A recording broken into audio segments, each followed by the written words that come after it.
responsible for energy transition at the European Commission. This is how it works. She is going to speak.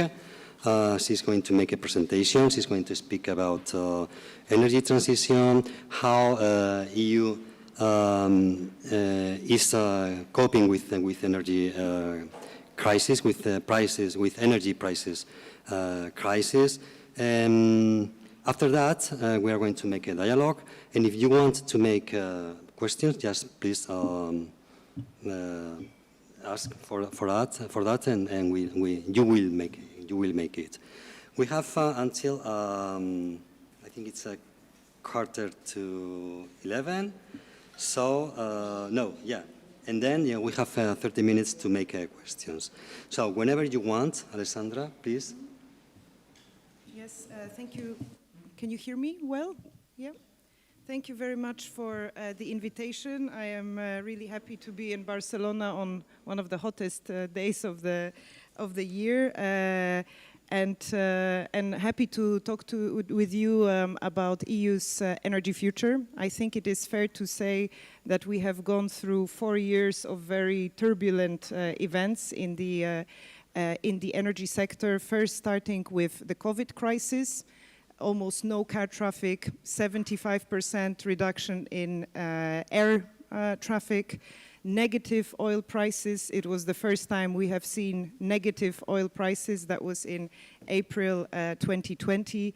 And then when we thought that we were going out of the woods with this crisis, on the 24th of February last year, Russia invaded Ukraine. And that has triggered probably the biggest energy crisis Europe has ever seen. Over the space of more or less 1 year, we have seen the flows of Russian gas reducing by 80%, knowing that Russia was the biggest supplier, not only of gas, but also of oil and of coal to the EU. I think many energy analysts didn't expect that we could cope with such a big change. But we did. We didn't have any electricity shortages. We didn't have any gas shortages. But we paid an extremely high price for energy. So for gas, the prices went from more or less 20 euros per megawatt hour of gas to almost 400 euros in August last year. We have also seen incredible hikes in the prices of electricity, mainly due to the fact that gas was expensive, but also because we were in parallel going through a very severe drought here in Spain, in Portugal, and at the same time, which meant that hydro resources were not available, and at the same time, the nuclear power in France was also shut down more or less at 50%. And all of this is happening really in the background of a technology revolution happening sort of in parallel at the same time. I don't know if you know, but today 50% of new cars sold in the EU are electric vehicles, either battery electric or hybrid vehicles. 1 in 7 cars globally across the entire world today is electric car. And 5 years ago, before we started with the European Green Deal, it was 1 in 70 cars in the world that was sold that was electric. We are also seeing incredible hike in renewable energy deployment. This year, analysts expect that China can add 300 gigawatts of renewable power to their energy system. And just to give you a sense of comparison, the whole of the EU today has 700. So they are adding half of what the whole EU has in one year. And this is happening because the cost of energy, renewable energy, is going down. We have reduced the cost of solar energy more or less 10 times over the past 13 years, going from 45 cents to 4.5 cents per kilowatt hour. We have reduced by 3 the cost of wind. So this technology revolution is happening at the same time as this energy crisis is unraveling. But there's also a sort of I would say a more challenging side of the energy transition today, and less optimistic, and there are still a lot of challenges. For example, over 600 million people in the world still don't have any access to electricity, and they are mainly in sub-Saharan Africa. And paradoxically, this is the place in the world which has some of the world's best solar potential. Also, in terms of critical raw materials, a resource such as cobalt, which we need for batteries, 60% of the reserves are in the Democratic Republic of Congo, and 60% of the refining capacity of that raw material are located in China. So these are some of the challenges that we are still facing today. It is not a sort of an easy nut to crack, the energy sector these days. The climate crisis is ongoing. I think last week we recorded 4 hottest days on record. At the same time, we have never been closer to limiting global temperature increase to 1.5 degrees Celsius. This is what the global community is aiming at for the climate change negotiations. So in 2010, when we were taking stock of where we are going as a world economy, we are going for an increase in 3.5 degrees of global temperatures. Last year, when we took stock of where we are with all the commitments of all the countries around the world, we are going to 2.1 degrees increase in global temperatures. So we are making progress, but we are not yet where we should be. At the same time, we see contradicting news. So clean tech is rising on one hand. On the other hand, oil and gas companies are making super profits, 250 billion euros of profits last year from the largest 6 oil and gas companies in comparison to 100 billion a year ago, so 2.5 times higher. So these companies are now, many of them, scaling back their ambition for investing in clean energies and investing more in oil and gas again, because this is where they can actually make more money in the current circumstances. So in the context of all of these, I would say very confusing data, because it's sort of going in all directions, I will try to draw some conclusions. I think I have 5 conclusions on what EU's energy future could or should be, trying to answer questions such as, will we be safe this winter? What if Russia cuts all the gas? Can we still go through this winter in a safe manner? If we go through the clean energy transition, will we necessarily pay more for energy, or can we actually reduce our costs? Is clean energy actually a new form of dependency, but on this time on Democratic Republic of Congo and on raw materials? Or can we make ourselves a little bit more resilient in this context? So I think the first conclusion is that the transition will likely be a volatile one, and therefore markets cannot manage this volatility on their own. We are basically exiting 200 years of dependency on fossil fuels, and we want to move to clean energy in the space of 25 years. This is extremely ambitious. And the challenge is that at the same time, we have to scale down the supply of fossil fuels, scale down the consumption of fossil fuels, and expand the new energy sector. To coordinate all these different pieces is very difficult, because if you scale down supply of fossil fuels too fast, you might see increasing fossil fuel prices. But if you don't do it, you might see oversupply and therefore be stuck with fossil fuels forever. So I think one of the conclusions that we have drawn over the past 4 years, 4 years ago we started as the European Union with the European Green Deal, is that we have to think and we have to introduce ways of managing this volatility, and we cannot rely on markets only. And that is, in this context, we have, for example, the discussion on the future electricity market design. What should be the role of public authorities? Should we not intervene more in giving more longer-term price signals? This is what is being debated right now, and I know there was a summit in Valladolid recently where getting into agreement at the European level is not easy, but it is absolutely necessary for the future. We see also more and more price regulation. I think many people have been defending energy as being a purely market commodity, but we are also coming to a conclusion that if we want to manage this volatility, we will need some degree of regulation. And finally, joint purchasing. I saw there is a briefing on joint purchasing in the entrance. The European Union entered a territory where only private companies have been present for a very long time. We started with a mechanism of jointly purchasing gas. We have left it to private companies for decades because there was no reason for us to buy gas as public authorities.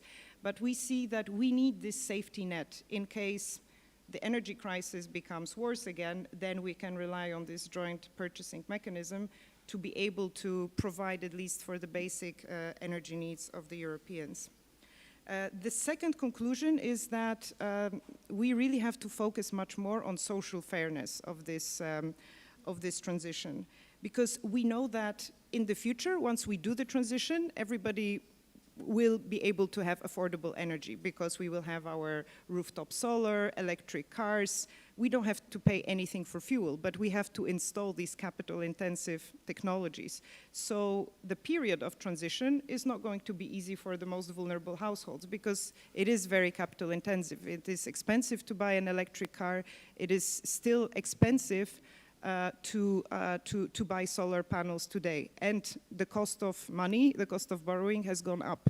So this is a challenge. That's why with the European Union, we have been working on this in the past 4 years as part of the Green Deal.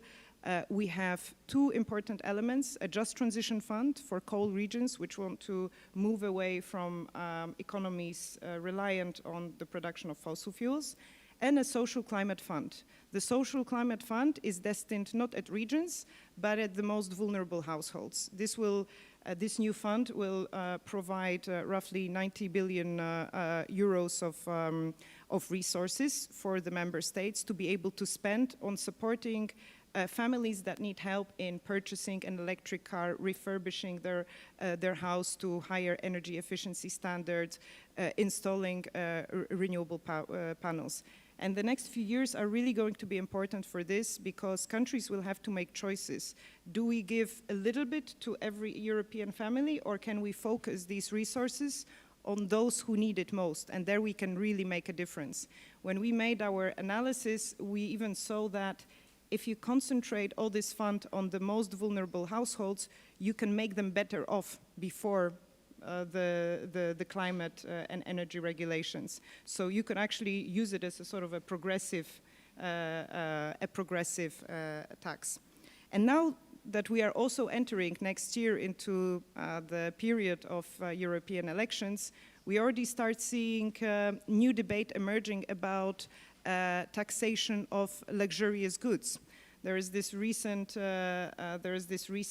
study that shows that 1% of the wealthiest in the world are emitting more CO2 than 50% of the poorest in the world. And that raises questions, you know, shouldn't luxurious products have a higher carbon tax than, for example, the everyday use of energy? Something I'm sure will be debated next year. Third conclusion, we will need to rethink our energy partnerships. For a very long time, our energy relations have been looking east to Russia. They were our main energy supplier. Today, we are importing most of our gas from the United States. At the same time, they are a competitor with the Inflation Reduction Act. They are actually actively coming to Europe and trying to convince European companies that they should invest in the United States rather than investing in Europe. So it's a challenge. China is emerging as the world's leading supplier of solar panels. There's the question of dependency. And I think for a city like Barcelona and also for this summer school, a very interesting topic is, what does this mean for our energy relations with the Mediterranean? Can we work more closely with countries in the north of Africa, with the broader Mediterranean, with countries in the Gulf on this new cleaner energy? The potential of North Africa to produce cheap renewable electricity is immense. Perhaps we should work more closely on this. For a country like Spain, the potential for producing affordable renewable hydrogen is also very high. There is a discussion between countries on developing a hydrogen pipeline that would connect Portugal, Spain, France, and Germany to be able to trade this renewable hydrogen. So the EU cannot for sure make it on its own. We will need partnerships with other countries. We cannot be self-sufficient, but we have to be smart about it. We cannot just leave it totally uncontrolled. And that's why this year we have made a proposal for a Critical Raw Materials Act. It is our strategy on how to deal with this growing importance of critical raw materials. And we said we want to produce 10% of critical raw materials at home in the EU. We want to have at least 40% of processing or refining in the EU, and we want to recycle 15% because we can recycle these things. And the next proposal was the Net Zero Industry Act, where we said we would like to manufacture in the EU 40% of the annual deployment needs of clean tech. And we have proposed different tools like how to favor European producers when we do public procurement or when we design auctions to be able to give them more points just because they are based in the EU. The fourth conclusion is that energy security is moving to a center stage again. After probably 10 years without any major energy security incident, we suddenly had a major energy crisis. So energy security has moved more center stage, and there is this emerging question, are critical raw materials a new form of dependency? And here, even though we want to proactively manage it, and we have to manage it, I would like to also note a few differences between fossil fuels and critical raw materials, because sometimes people say, oh, and now you're just pushing us to a new form of dependency. Fossil fuels, we use them as a fuel. We take it, we burn it. Critical raw materials are an input to producing a technology that will then be used for 30 years. So it's different. If you don't have a continuous flow of cobalt, you still have your solar panels that are producing energy for 20 or 30 years. So it's not to say that we shouldn't be concerned with it. We should, and we should design partnerships in such a way that, that make us more resilient, but we shouldn't confuse the critical raw materials with fossil fuels in terms of dependency. Another reason for that is that you can recycle critical raw materials. You cannot recycle fossil fuels. Once it's burnt, it's basically gone. So what can happen in case we have a sudden disruption in the supply of critical raw materials is that maybe the energy transition can slow down, it can become more expensive, but it's not an energy security issue as such. And then final point I wanted to make, the final conclusion is that growth in clean energy technologies has become exponential. It's no longer linear. I mentioned China earlier. We think they will add 300 gigawatts of renewable energy this year. It's crazy how high this is. Last year they added 250. The year before that they added 100. So this is really growing in an exponential manner. It's no longer linear, but it also means that we have to think exponentially. And just to give you an example from my own work in the cabinet of the executive vice president who is responsible for the Green Deal, in 2019 we came up with the Green Deal. Then the year later we proposed new renewable energy targets for 2030. And we, based on our analysis, we said that we could do 40% of renewables by 2030.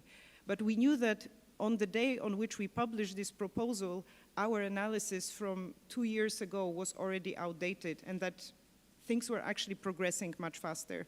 So in the end, what the EU member states and the Parliament agreed on is that we would aim for 42.5% of renewables in 2030, but with the ambition of having 45%.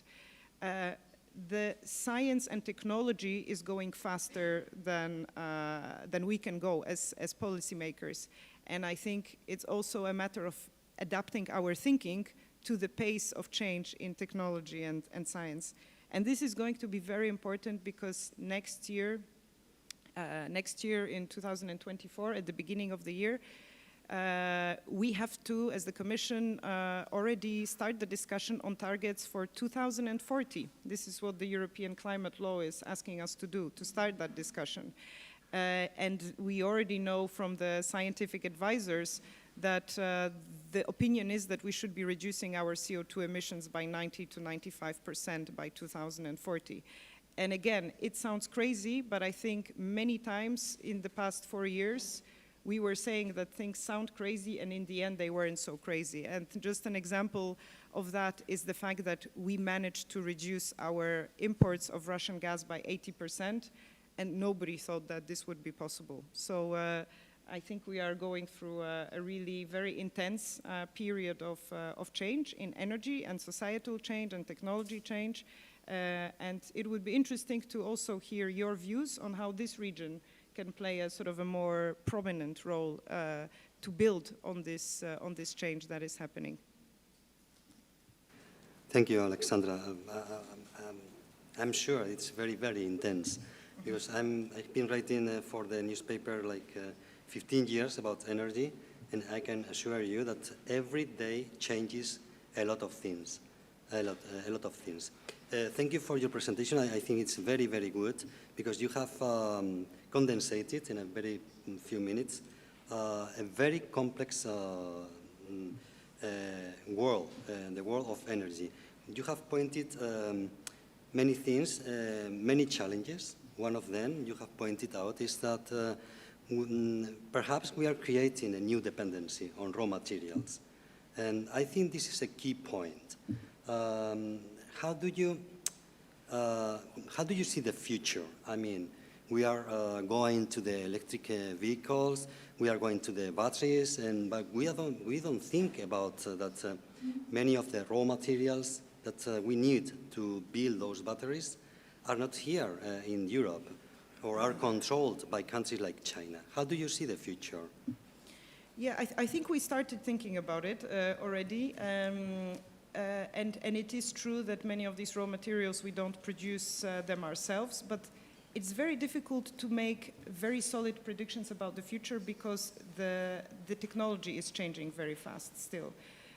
So if you look at the composition of these batteries, they use different critical raw materials. The composition of these batteries, the share of cobalt, the share of other minerals over the past 10 years has totally changed.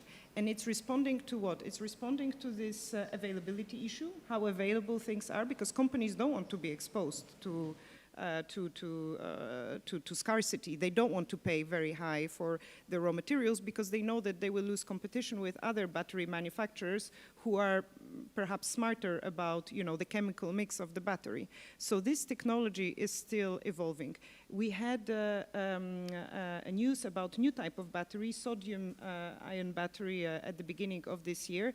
That's yet another invention where sodium is a very widely available chemical component, and that would reduce our dependency on cobalt and lithium. So we cannot see the technology in a static manner. We have to see it in a dynamic manner. That's the first point. Second point, it's incredible to see how many companies are now investing in recycling of these batteries. In China, in US, in the EU, we thought recycling was a sort of a nice environmental thing to do, but it's now becoming a big business because if you can get these critical raw materials out of a battery in an existing market, then you sort of increase the availability of these critical raw materials and the prices go down.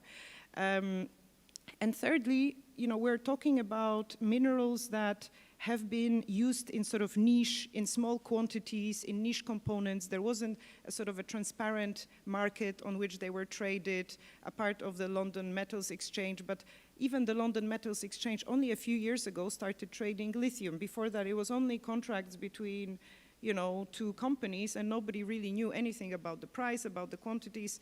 So this is also progressing quite a lot. And last week, for those who are interested to go deeper on this issue, the International Energy Agency and the International Renewable Energy Agency have published reports on critical raw materials, which are really giving a nice perspective on the future of critical raw materials, the geopolitics, and especially IRENA is sort of debunking this myth that we are heading into a wall. No, this is managed.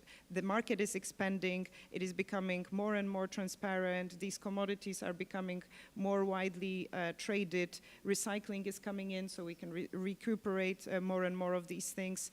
And the technology competition is not yet over. So we are also talking about solid-state batteries one day that could also, totally change the dependency on lithium and cobalt. But just to be safe and smart, we should think about the critical raw materials partnerships with the countries, develop our refining capacity. So we have to do both at the same time. Encourage markets, technologies to compete, and have these better alliances with the rest of the world on that. I'm a journalist and I could be here all the morning asking questions, but you can interrupt me whenever you want. You can raise your hand if you want make a questions. We are going to take also online questions, but if there's no questions, I continue with my own questionnaire. You mentioned too that we have changed the dependency, the country's dependency. A year ago, we depended on Russia, but now we depend on USA. This is a good business or not? Well, I think the best business for Europe would be to rely as much as possible on homegrown energies and not have to import fossil fuels, because when it comes to fossil fuels, we are price takers. We don't have fossil fuels in Europe. We have some coal left, but not so much. We don't really have much gas. So why pay others and take our money to companies outside of the EU when we could be consuming it here? That's why this transition towards more and more renewables makes so much economic sense for Europe. Maybe it makes less economic sense for the US, but for us, because they have this cheap gas that they have in the ground, but for us it makes total sense to move to renewables as fast as possible. Now, are we becoming dependent on long term from the US? With Russia, we had a pipeline. We had physical infrastructure that was connecting us. With the US, we are relying on these LNG ships. So you liquefy the natural gas and you transport it via ships. So tomorrow, if the US doesn't want to sell gas to us, we can buy it from other countries. We don't have a pipeline. We are not married to the United States when it comes to buying our gas. Is it a good business for American companies? Well, if they are selling it, I suppose that it is a good business. I think it would be a better business for us to reduce that dependency on fossil fuels wherever they come from. And that's why the European Green Deal, the clean energy transition is also now our growth strategy. It's not just about fighting climate change, it's about becoming a more resilient economy. Yeah, okay. This is what you think, but oil companies think that, yeah, that's perfect. I mean, this is very utopic. We need gas. Wherever we like it or not, we need gas. This is what oil companies think. Even more, they think, okay, we are going to put photovoltaic energy everywhere, but we have created a new dependency, which is the solar panels from China. So, do you think that the future should be produce everything in every country? No, I don't think everybody can produce everything, but I also don't think that Europe should totally cut itself off imports from overseas countries. Otherwise, things will just become extremely expensive. One of the reasons why we pay so little for solar panels today is because also they are imported from China, and China has a massive capacity. So we have to find the right balance. It doesn't surprise me that oil and gas companies think that oil and gas is a good business. It's their business, so they will, of course, this is where their competitive advantage is. They know how to dig things out of the ground and sell it. It's a sort of, and why are they making more money than many clean energy technologies? Because it's a rent-based business. At the beginning, they come with a lot of capital, and then they just have to continue extracting, and it's sort of pure benefit, almost, you know, you have to add a bit of cost for transport, etc. It is a good business, but at the same time, it's just destroying our planet if we don't limit it, and that's why we need to tax carbon, so that these external costs were reflected, because one of the reasons why they are making so much money on fossil fuels is because we are not pricing the externalities everywhere in the world. If the real cost of carbon was reflected, they would be making a much smaller business, but it's not reflected. We are, as the EU, we are really trying to convince others that they should start taxing carbon, because in this way they will also raise revenues to be able to do the clean energy transition. When you're taxing carbon, you're also raising a lot of resources as a country to support the most vulnerable families when they need support to invest in solar panels, electric cars, and you're raising money for your clean energy transition. So we should be going more in that direction. Now, can we say, do they lie when they say that we don't need, that we need gas? No, they don't. We still need gas in some quantities. But we definitely see that the share of gas and of fossil fuels is going down. It's going down, and it's a matter of how fast it will go down. But the peak has already gone. I think we have questions from the public here. Please. Thank you. My name is Juan. I had a question. You mentioned the Mediterranean, especially in relation to Spain. My question was more related to the Eastern Mediterranean and its potential for, well, gas, but obviously I think also green hydrogen and other renewable energy. And my question also, like touching upon the geopolitics of it all, was about, do you think that these discoveries of gas fields and energy cooperation in general, does it have the prospect to improve the stability of a very fraught region with Turkey, Israel, Cyprus, etc., or conversely, it will be even worse for the stability and for the fragmentation of the region and then in turn of the European Union? Yeah, thanks. Very interesting question. I think that what we have seen up to date is that the fact that there have been gas discoveries made in this region hasn't contributed to solving problems. It's a little bit the contrary that is happening now. And yet I think that the importance of the Eastern Mediterranean, the role they can play is really big. On hydrogen, on electricity trade. I know that Greece and Egypt are discussing interconnection plans to build grid connecting Egypt with Greece, because Egypt is producing much more electricity than they can consume. They also have a big renewable energy potential. I know that there are also discussions between Greece, Egypt, and Saudi Arabia to be able to export cheap renewable electricity from Saudi Arabia and hydrogen. So that Eastern Mediterranean basin, I think, is going to be very important. But then we would, there is still the question, can we manage the strategic risks, the dialogue also with countries like Turkey, to make it a viable energy offer. But for sure, the potential is there.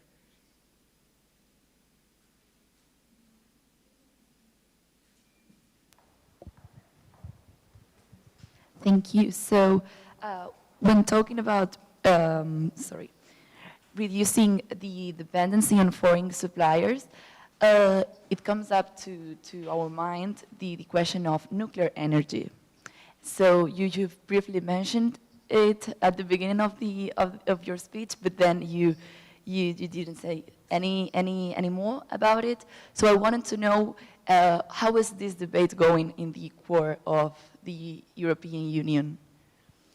Yeah, I think it's there, but it's not an easy debate in the EU because, as you know, there are some countries that are big supporters of nuclear energy and some where they are phasing out nuclear energy.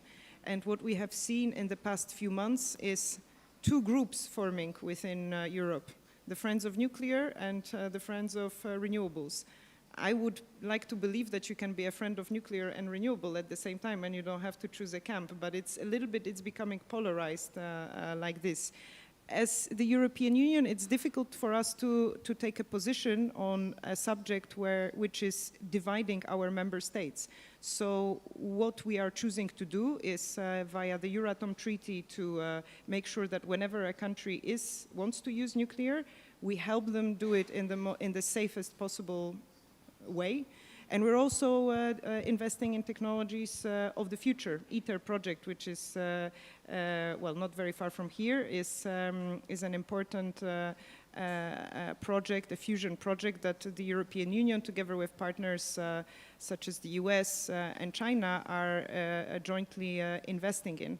But on what should be the share of nuclear today, tomorrow, in 2030, it is not a question that Europe should decide on. It should be a choice of the member states. But for sure, as we go deeper in this decarbonization agenda and the promotion of renewables, some countries will start saying, well, I actually want to have a higher share of nuclear and I don't want to have such a high share of renewables. And that is, that is their choice to be made. I think what we see for 2050 is that nuclear could have more or less 20% share in our energy mix, but we are just assuming that countries will continue with the nuclear policies that they have today. So I think the next few years are going to be very critical for this discussion.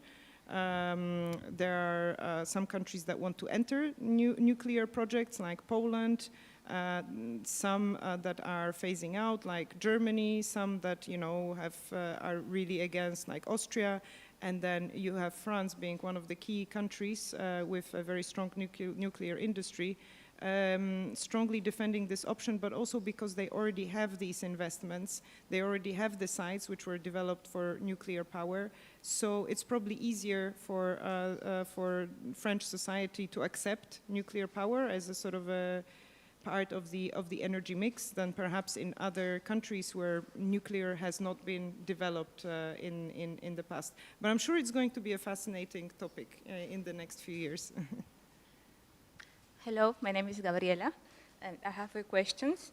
One is about if there is any incentives for promoting the energetic communities as a way to democratic access to clean energies. In other countries, like in Spain, here we have decentralized promotions, strategies for promoting and receive help for creating those new community energetic communities. My other question is the returning to the conversations with Mercosur between UE and Mercosur is also for having new access to new materials like lithium, as you mentioned before, to the kind of conflict that we can have with the access to this material with China. Mm-hmm. Yeah, thank you. Yeah, energy communities, it's a really interesting subject because today we see a lot of issues with permitting. People don't want to have solar panels, they don't want to have wind turbines, because they don't see also the benefits of that. And we sort of have people in rural areas that are saying, oh, it's again about the cities. The cities and, the industry is consuming all this energy, and we again in rural areas, we have to pay the price for that, and we have to destroy our landscape, and we don't see any direct benefit. And the concept of an energy community allows us to have these discussions and solutions much more locally. So if we had much more developed energy communities, we could envisage that a city like Barcelona has, a strategy for supplying its energy needs. Maybe all buildings have to have rooftop solar panels. Maybe they have to think about how to collectively reduce the consumption of energy within the city. You are then forced to think much more locally. So I think we're really going in that direction. Probably what's going to be interesting is the discussion about electricity market design reform, but the more long-term electricity market design reform. Right now we are more in fixing the most pressing problems in our electricity market design, but we already know that in the next mandate of the Commission we will have to come to this subject sort of more long-term. How do we prepare the energy market for for the fully decarbonized future. And more localized electricity markets, I think, are going to be a key part. There are already some scientists and academics who have been trying to advocate for this when we did 3-4 years ago Clean Energy for All Europeans package. They tried to come back to this now, but it seems like the debate wasn't mature enough. My assessment would be that in the next Commission we would be more ready to start thinking about these more localized solutions and how to really make it work. So I really believe it's also a real subject for the future. On Mercosur, you probably saw that we had the summit with Latin American and Caribbean countries on Monday and Tuesday, and it was a very important summit because it was important for the EU and Latin America to be able to show, joint thinking about the new challenges of the future, including climate and energy. And there were a number of agreements that have been signed in that context. We have a new memorandum of understanding with Uruguay, with Argentina, with Chile on hydrogen, on raw materials. So I think this cooperation can grow, but we have to make sure that we also look at the rights of indigenous people when we discuss these things. It's a very important topic. All mining activities have a massive impact on indigenous populations, and critical raw materials are not different. So I think we will also have to make sure, that these also more challenging discussions are being held in that context. Hi, there are people also following this the course online, and I'm translating the questions to you, which are precisely on the summit between the Latin American and Caribbean states. And one of the questions is precisely related about the rights of indigenous people. It says how the EU can make sure that these people are included on the investments promised by the EU, considering that Latin America is one of the most dangerous regions if you are an activist for environment. The other question is also related to Latin America, and it's about how to make sure that industrialization has an added value for them, that they don't only become primary exporters of raw materials, that they can produce after the investment added value products. Thanks. Yeah, really good questions, and the second one is really fascinating because the industrial revolution based on fossil fuels really put into advantage countries that had fossil fuels and regions which had fossil fuels, and there are not so many of them. Of course, massive advantage for the Gulf countries. In Europe, the regions which had coal became industrialized much faster. And now with renewables playing a more central role, it gives an opportunity to countries that were lagging behind in this fossil fuel-based industrial revolution to become industrialized and more leading economies based on renewables. So I remember we saw a group of consultants who have modeled a possible future in 2050 where most of the industries are located based on the low cost of energy, availability of renewable energy and critical raw materials. And I can tell you it was a very different picture to what we see today. Massive advantage for Latin America, massive advantage for Africa, massive advantage for the Gulf countries. But of course, their strategies should also be such that they don't just export these things, that they create value chains around it. So for example, if you're an American state and you have a lot of sun, you can install solar panels, produce hydrogen, and then export hydrogen. Or you can install renewable panels, produce hydrogen, and then produce steel pellets that then you will export. You will make more money in this way. You will have more jobs in your country. Or you could go a step further and you could actually produce steel in your country. Or you could go a step further and you could actually, try to get further in the value chain and develop, I don't know, maybe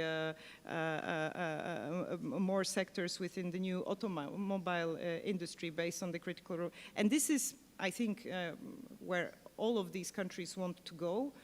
to develop more in the value chains. And for Europe, on one hand, it's a difficult question. How do we support this? Because on one hand, we also want to keep some of the industry, so we don't want to just be the nice guys who just give all the industrial advantage to other parts of the world. At the same time, it is just fair to say that if North Africa is doing better from the point of view of jobs, from the point of view of growth, it will also be an advantage for us because we can trade more with them. We will reduce the migratory pressure from the north of Africa. So we need to see these things in a sort of a broader political perspective, taking into account all of the pros and cons, and we should, I think, really fully support the countries that have these new raw materials to go deeper in the value chains.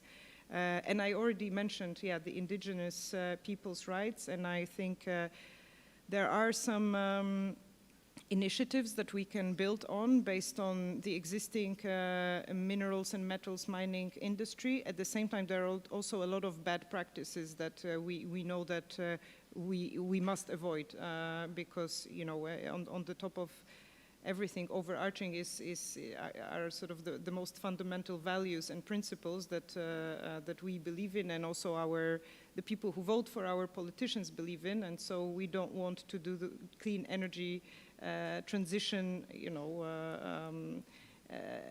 at the disadvantage of those communities. So we will need to find the right ways of approaching these dialogues.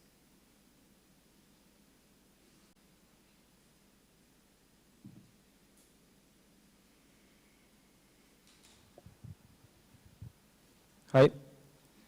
Good morning, Alexandra. In 2018, Donald Trump gave a speech in the UN General Assembly in which he alerted of Germany's dependence on Russian gas, claim at which German representatives laughed at. We have seen now the effect of the Ukraine's war on Germany's people gas bill. So my question was, how come that Trump did see that coming and not German representatives, which just laughed at such a serious topic? Thank you. I'm not sure I understood the question, sorry. Could you maybe try to repeat? Because I didn't understand. The whole question or the last part? Or? Yeah, the last part, yeah. Yeah, so how come that Trump could see that coming, this huge dependency on Russian gas from side of Germany, and not the German representatives, which just laughed at this such a serious topic? What's your opinion on this?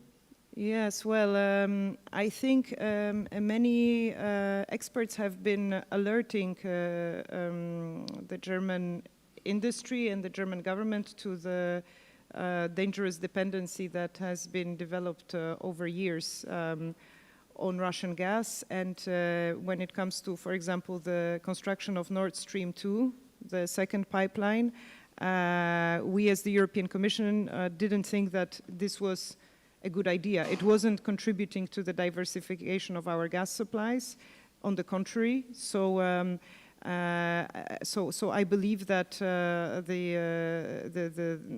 the German government has also made a massive U-turn on their previous policy. I believe that these lessons have been drawn very quickly, and very quickly Germany decided to change that policy once they realized that that dependency was dangerous for them, not only for them, but for the entire Europe, because the German economy has a big weight on the European economy. So if Germany does badly, well, the rest of Europe is also drawn into problems.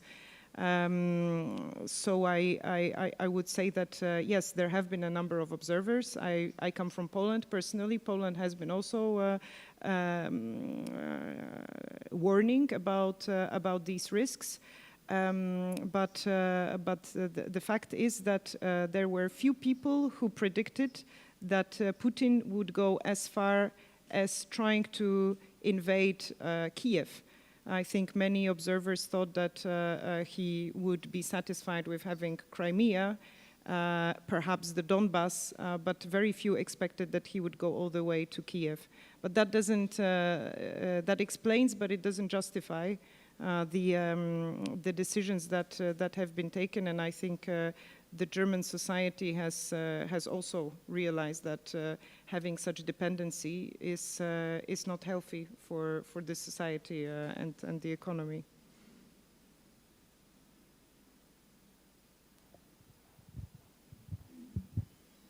Hello.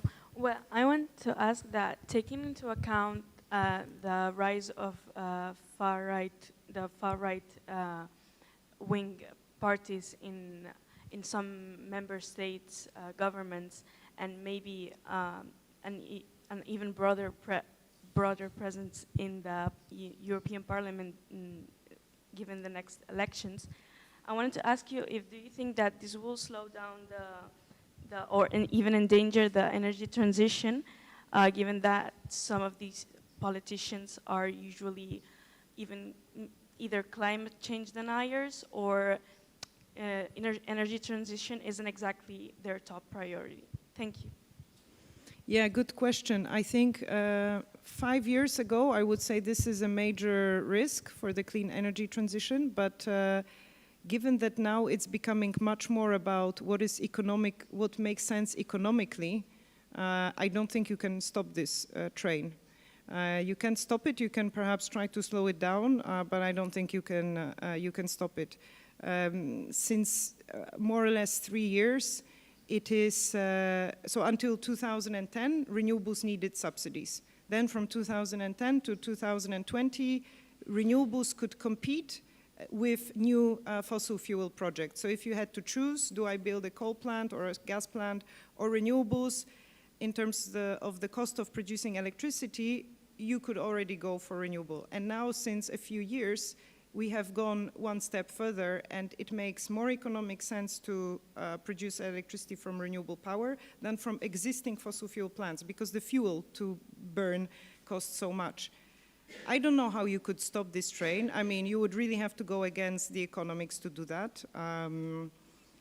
I don't know whether the anti-climate change ideology is so strong as to go into this direction, but you can, of course, try to slow things down in other sectors, like agriculture, for example, as well. You know, exploiting people's fears about the future, and instead of giving them tools to try to cope with this future and, you know, play an active role and be able to benefit from this transition, just to, you know, exploit the fears. That is one way of approaching this. But I think the clean energy transition is not a train that you can stop so easily now that it has reached the high speeds over the past few years.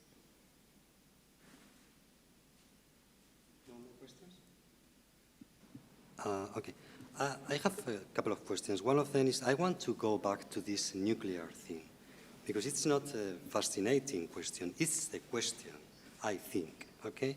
Everybody, I think, it's, we agree on that we have to go to a green market, okay? The question is how, okay? With nuclear, with renewables, nuclear only, or with renewables, renewables without nuclear.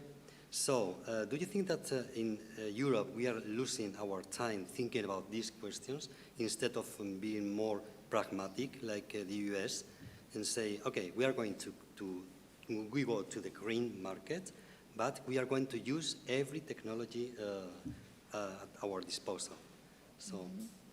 Yeah, first maybe on whether the Americans are more pragmatic than we are, because everybody says, oh, with the IRA, it's so simple, the Inflation Reduction Act, all the companies go to the US because the rules are simple. If you produce hydrogen, it doesn't matter how it is produced, you just get tax credits for this. Actually, the IRA was adopted over a year ago, and they are still discussing among themselves how to define the exact rules for giving these tax credits to renewable hydrogen producers. And they are looking at the example of Europe, because we have already gone through this discussion of trying to define what is renewable hydrogen and what is not. So sometimes I think the Americans, they're really strong because they come first with the carrot and we first come with the stick. They come with the subsidies and we first come with the regulations. But why is it so? It's also because our model is much more affordable for the taxpayers. The Inflation Reduction Act in the United States is going to cost a lot of money to the taxpayers. Here in Europe, I think we prefer to spend money on things that are perhaps not on the political agenda yet in the US, like, free schools, healthcare, etc. So Inflation Reduction Act is extremely expensive for the taxpayers per unit of clean energy that they will produce. It's a great business for the industries. I'm not sure it's such a good business for the taxpayers themselves. Now on the ideological debates, perhaps it is worth looking back at the economics again, because in the end it will be a choice of businesses. Do they prefer to build nuclear plants? Do they prefer to build renewables? And in fact, they don't have to choose either or. I can imagine that many companies would like to have a portfolio of energies. Maybe they have a nuclear plant, they also have renewable investments. So I think it is somehow appealing to imagine this as an ideological debate, but in reality, I don't think it is an ideological debate. It's very good that we're going towards the clean energy transition, whether it's clean electrons from nuclear, clean electrons from renewables, or clean molecules from hydrogen. In the end of the day, what is important is decarbonization. But we cannot change the fact that some societies within the EU do not want to have nuclear energy within their borders because of nuclear waste, because of radioactive waste. It is also a choice of those communities to decide to do so. Today, those member states that want to develop nuclear, they can do so. Nobody is stopping them from doing it. But to ask the whole of the EU to support financially and politically the promotion of nuclear is going to be very difficult because of that issue of some societies, some communities not accepting the fact that there should be radioactive and nuclear waste that has to be disposed of for generations to come. So I don't think we are ideological about this. In the end of the day, it will be also the most affordable, competitive solution that will win. And for nuclear, I think the real question is how can it compete with other baseload solutions? So how much do we develop battery storage, long-term storage via hydrogen? How does this compare to the offer of baseload electricity generation by nuclear? Because we will need to think about the seasonal storage. We will have a lot of wind, a lot of sun in some seasons of the year, but in some other seasons, like the winter season when we need heating, especially in the north of Europe, we might not have these volumes. So we will have to store energy, or we will have to rely on other baseload solutions like nuclear. And in the end of the day, we should have markets that are allowing these different solutions to compete on a sort of an equal footing. I have the perception that politicians are in a bubble and they don't realize that the market is changing every day. Because, for example, they keep on discussing on how to make the electricity market reform. Today, the price of this electricity market is even lower than a year ago. So the market is fixing itself without politicians. Instead, politicians keep discussing on a reform that doesn't come. Yes, but in case we have a new energy crisis, I am sure everyone would have expected for the politicians to think about solutions that we can use in case we have another crisis. So I think it's necessary to go through this discussion, try to have solutions in place before the energy crisis happens. If it happens again, it can still happen. We are still, to some extent, reliant on Russian gas. So just to be safe, we should go through this process of creating the safety nets. I think most of the observers said we have to be careful. The things are going well, but we are not entirely out of the woods, so we have to still be vigilant about our situation. Do you think that people is really worried about the energy issues? I mean, they are pro or against nuclear, pro or against renewables, or do you think that what they want is just the cheapest energy possible? Well, if I look at the opinion polls, 80% of Europeans are preoccupied with climate change and with environmental pollution. And since energy is one of the biggest sources of pollution and greenhouse gas emissions, then yes, I think people are preoccupied, especially, I must say, the younger generations who will have to pay the price for all the carbon budget that we are exhausting now. I think they are preoccupied and their voice is increasingly heard. Climate for Future strikes, increasingly, civil disobedience actions. I think this is a cry of young generations for more attention to these very important topics.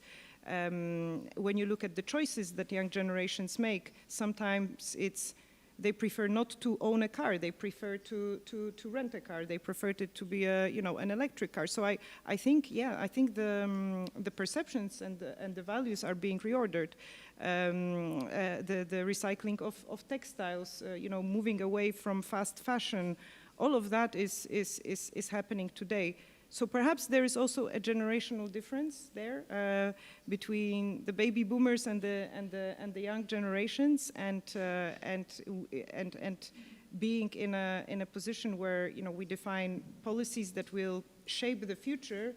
We have to try to be good ancestors as well. My boss, the executive vice president, he often talks about being a good ancestor and taking also decisions which will not only provide solutions in the short term, but also continue providing good solutions for the longer term. Let me ask a question, not to you, to the people, okay? Just to see if you are right. How many of you, or who of you is able to tell me today what's the price of electricity today in Spain? And if it's cheaper or more expensive than in France or in Germany, for example? This is the first question. I have another one. How many of you, who of you is it? Today is cheaper than in France. Do you think so? So if the electricity here is cheaper than in France?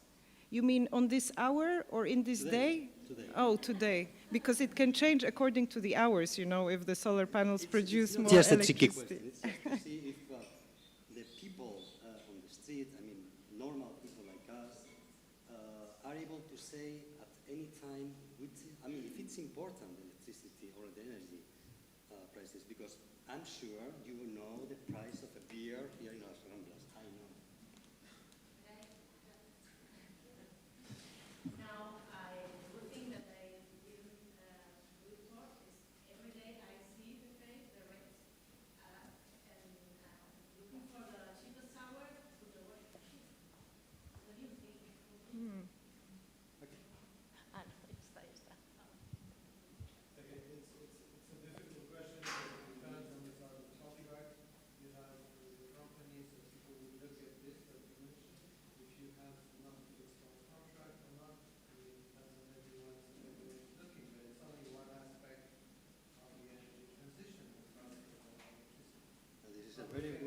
This is a very good answer to say nothing.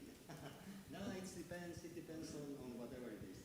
I'm going to say the same question other way, okay? How many of you, or who of you, are able today to tell me how much is paid on the electricity on the last receiver, they received? But I'm sure people know what they pay every month or every 2 months, more or less. But I think that people is quite aware of what they pay for their electricity. Maybe they don't know the exact day, the price, but they know what they are paying. More or less. I pay 40 euros. Yeah, more. Paid last. I'm sure that you know if it's 40 euros, and then the next month or the next bill is double, they will notice, I think. Huh? Yes, I think I paid for close to 40 euros, my last receipt. But I just wanted to consider one thing for the people online. If we keep going a dialogue between the public and the table, we need the micro. So make sure that if you are asking too many questions to the public, they won't be able to. Okay. The next question was,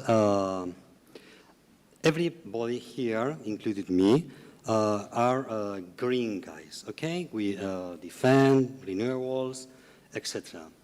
How many of you, who of you is able to tell me at this very moment, this electricity is coming from renewables, from nuclear, from gas?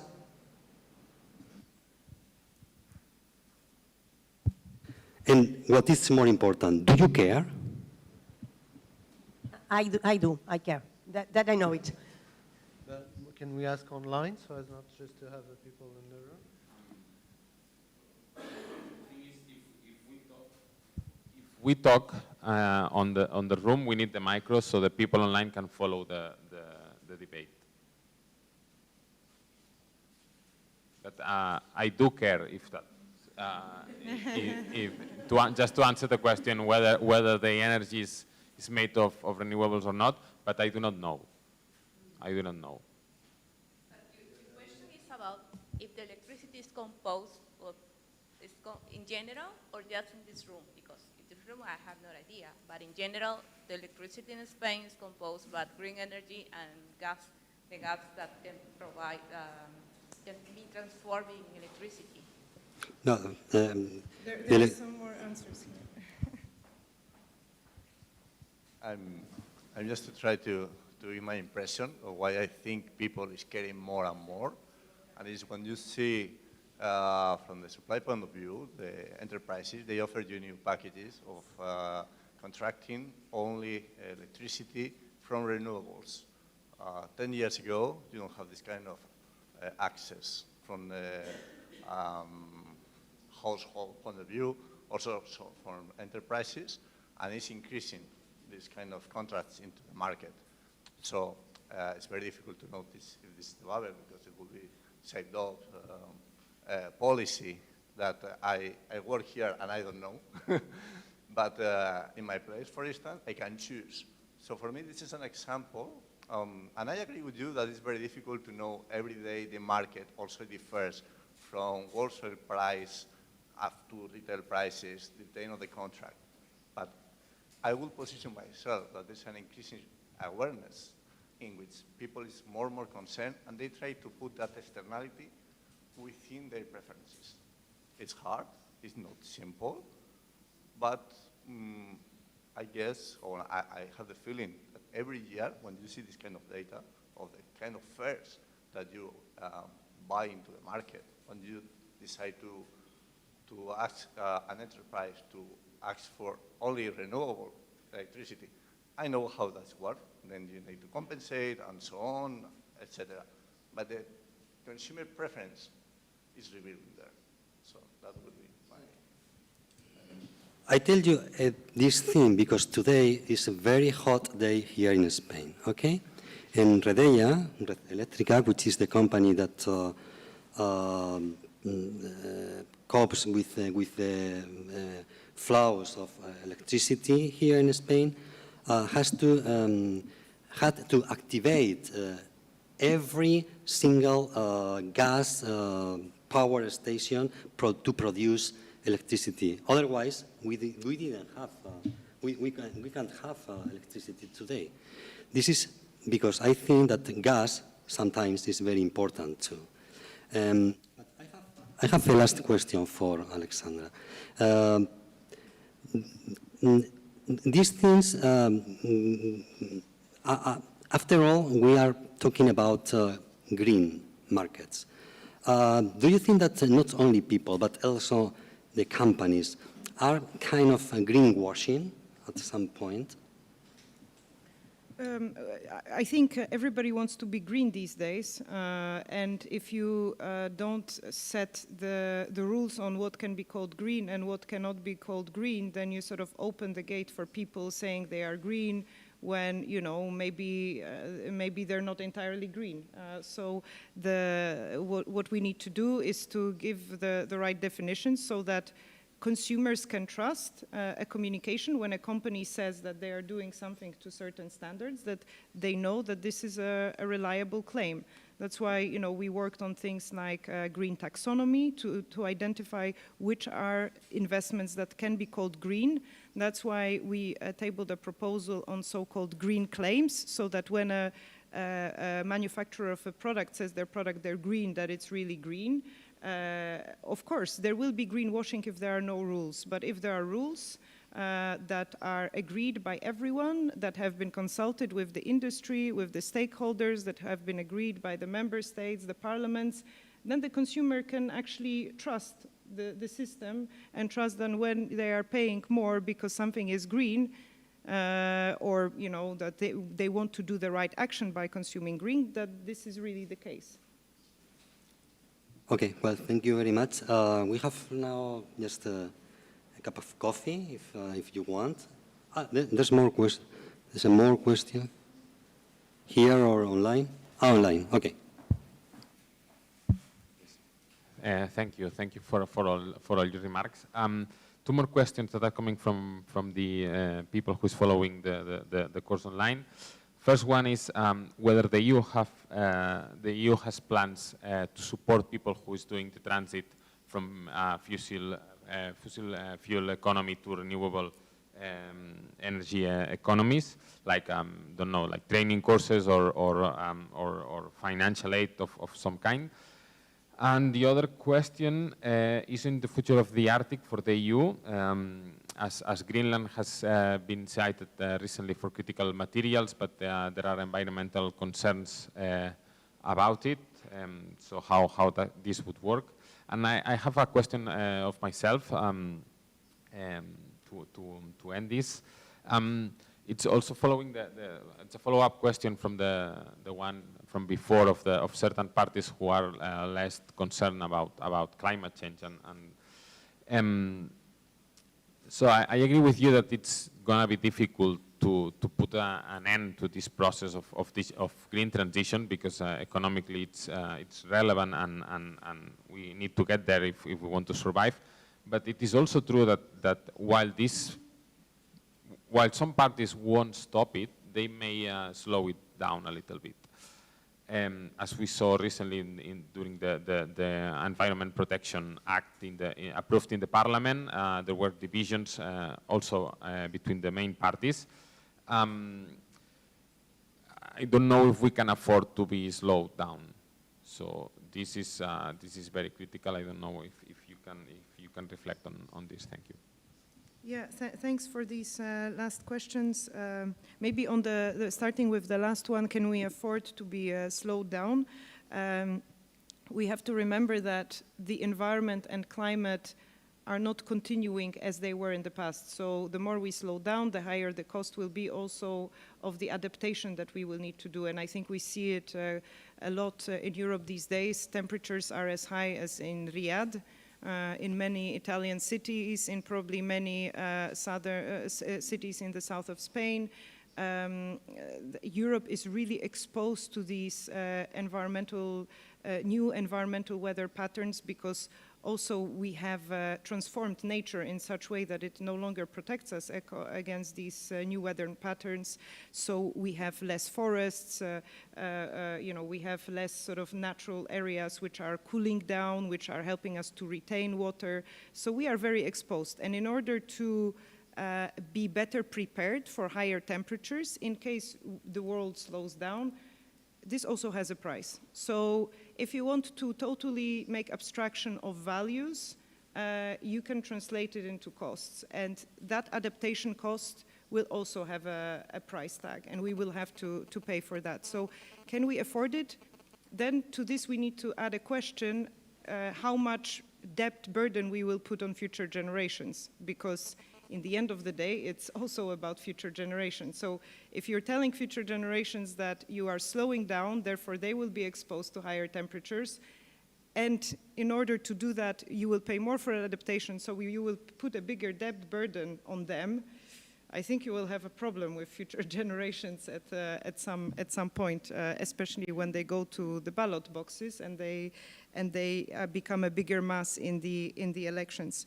On how do we support people to exit fossil fuels? Most of the EU budget now is to some extent earmarked for climate-friendly investments, whether it's energy transition, electric cars, refurbishing of buildings via different channels. So cohesion policy, that's mainly for the less well-off member states, but also Next Generation EU, which is the fund that we established to come out of the crisis following COVID pandemics. Here, countries like Italy and Spain have quite substantial envelopes, and there is climate earmarking on this, so also a lot of resources have to be spent to provide direct support to citizens and to industries. So I think it's a little bit paradoxical, because there has never been so many EU funds available, and we have more an issue of how to spend it well and spend it fast on the right projects than the availability of money at this level of grants. I'm not talking about, people, of course, everyone is challenged with the cost of living crisis following the war in Ukraine.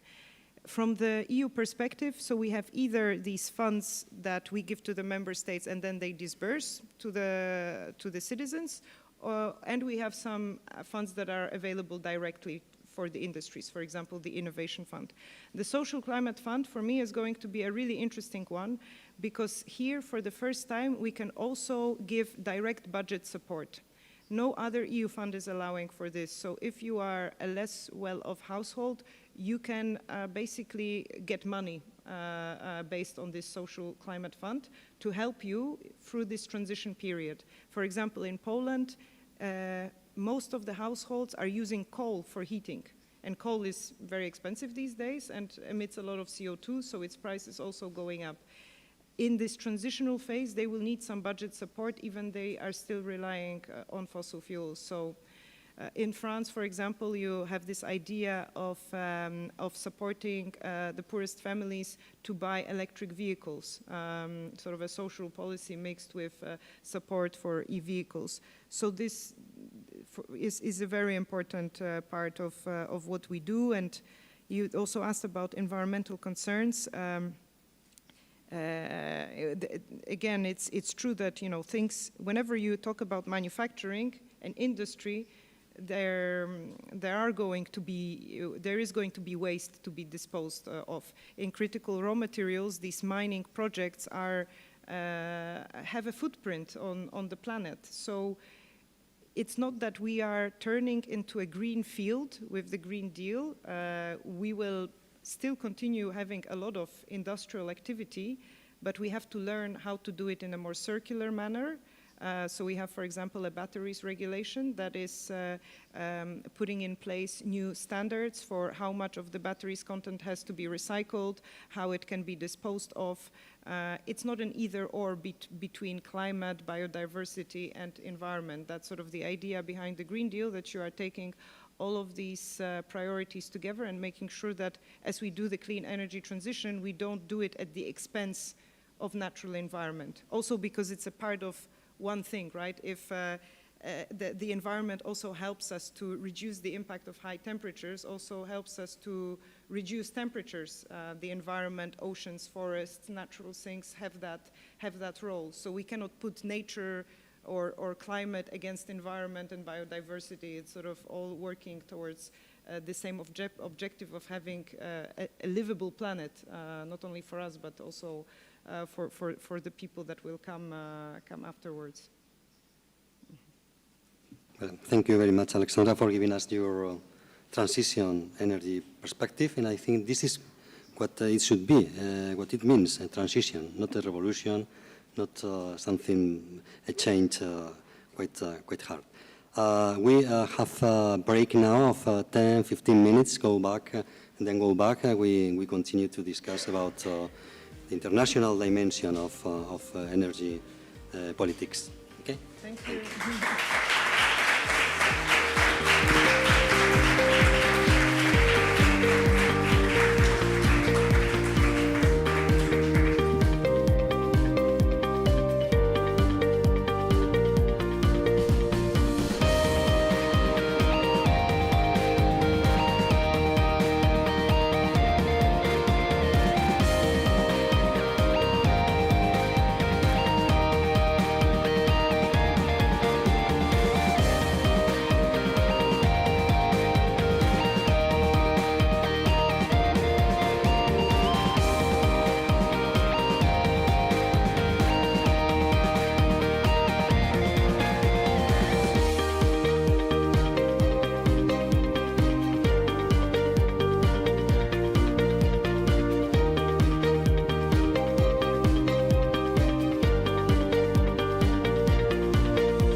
preguntar si tiene alguien más.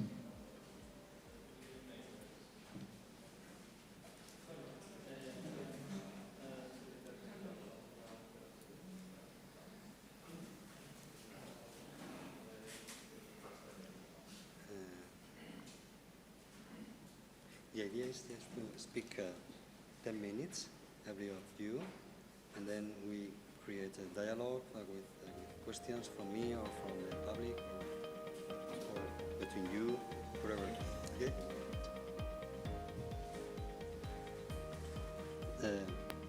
We start. Okay. Okay. Let's go to continue with this round table. It's about the politics on energy from an international point of view. We have here Marie van Paddentriche. She works at SADE, which is a business school, very important here in Spain. We have Victor. Marie is on my left. Victor Burguete, he works here at this organization, CIDOB. And we have Monica Dunian, which she works at the European Parliament, the Studies Services. Okay, they are going to speak about the politics on energy from an international point of view. Everyone has like 10 minutes, starting with Marie, then we continue with Victor, and then with Monica. And after that, we make a round table with questions from me or from you, wherever, or online. Okay?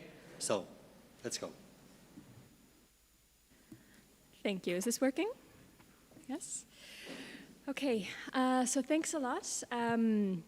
So this is a rather large topic, the geopolitics of energy. So I thought I would start by giving an introduction, which I hope will help to kind of anchor the discussion. And I think that Monica and Victor will also be able to kind of plug into this.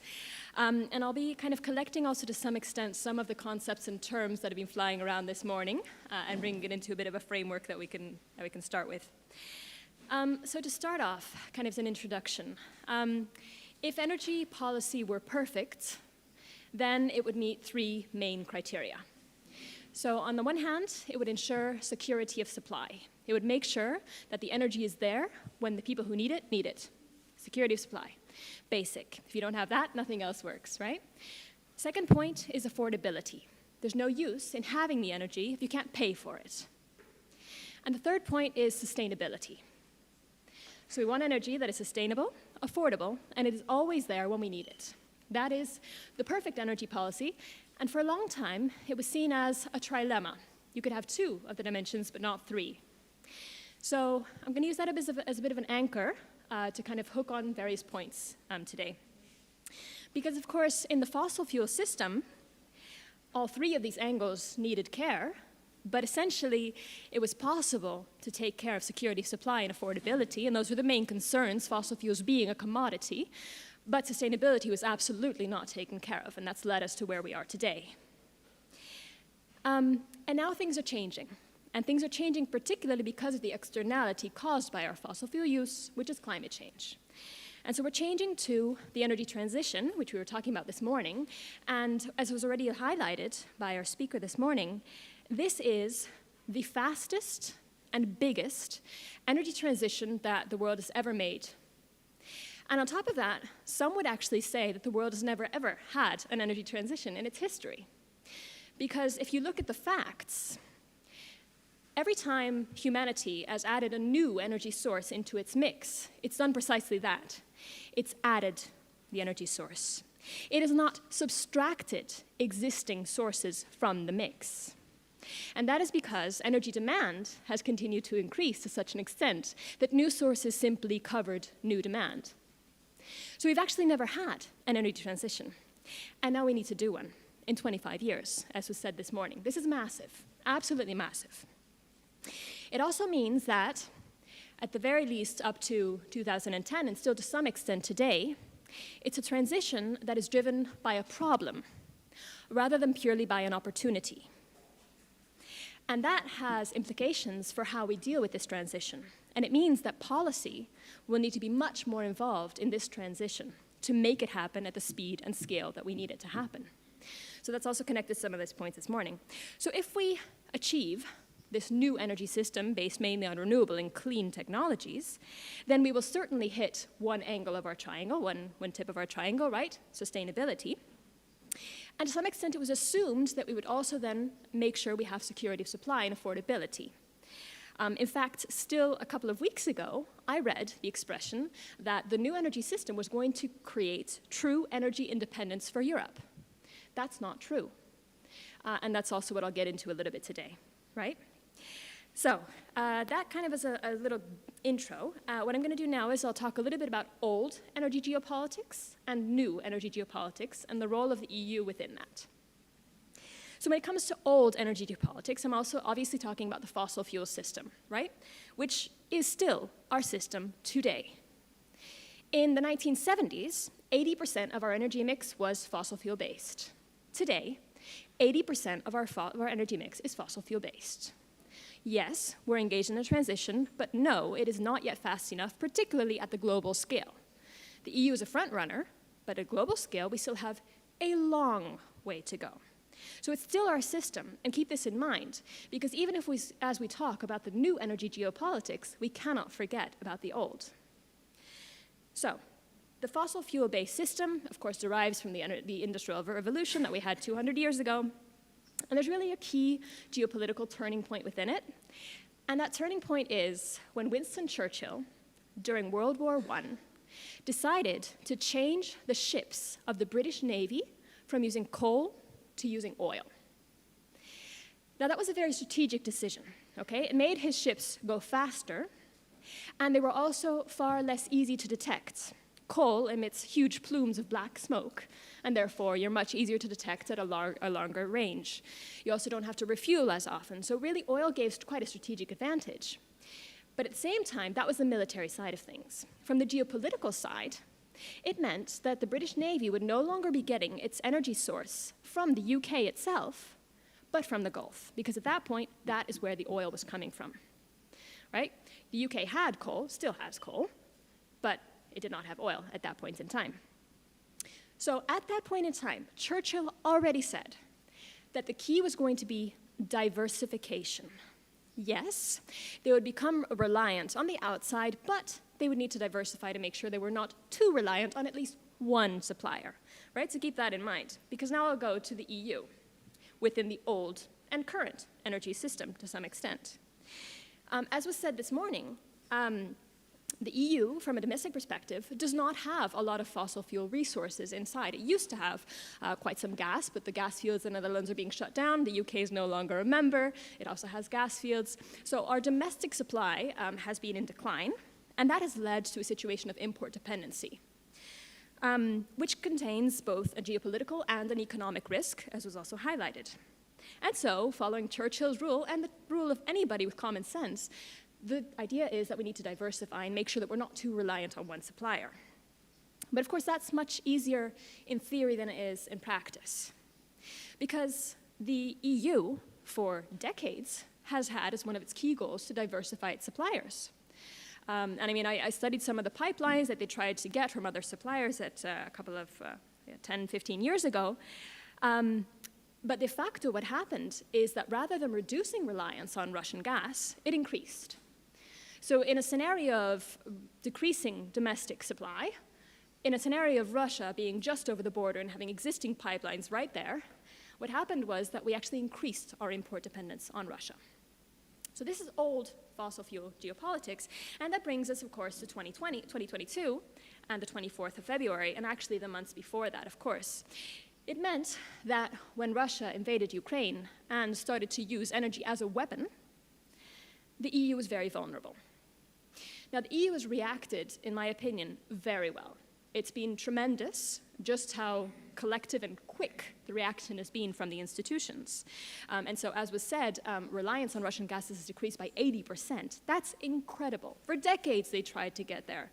And in 1 year, it happened, right? How did this happen? It happened by getting new suppliers, right? Qatar, the US, et cetera, et cetera. It happened by starting to build new infrastructure. If you want to import LNG, you're going to need LNG import terminals, right? It happened by decreasing demand. both us as consumers, we know about the laws in Spain and our heating and our cooling not being over so many degrees and below so many degrees. But also industry cut its demand, not just because it was asked to, but because it got too expensive to actually produce. We made sure that our gas storage was full so that if that supply was cut off, we would be armed for it. And we started to speed up even further a process that was already underway, which was renewables, permitting for renewables, et cetera, et cetera. Of course, that's a bit of a more midterm perspective because it doesn't happen in one day.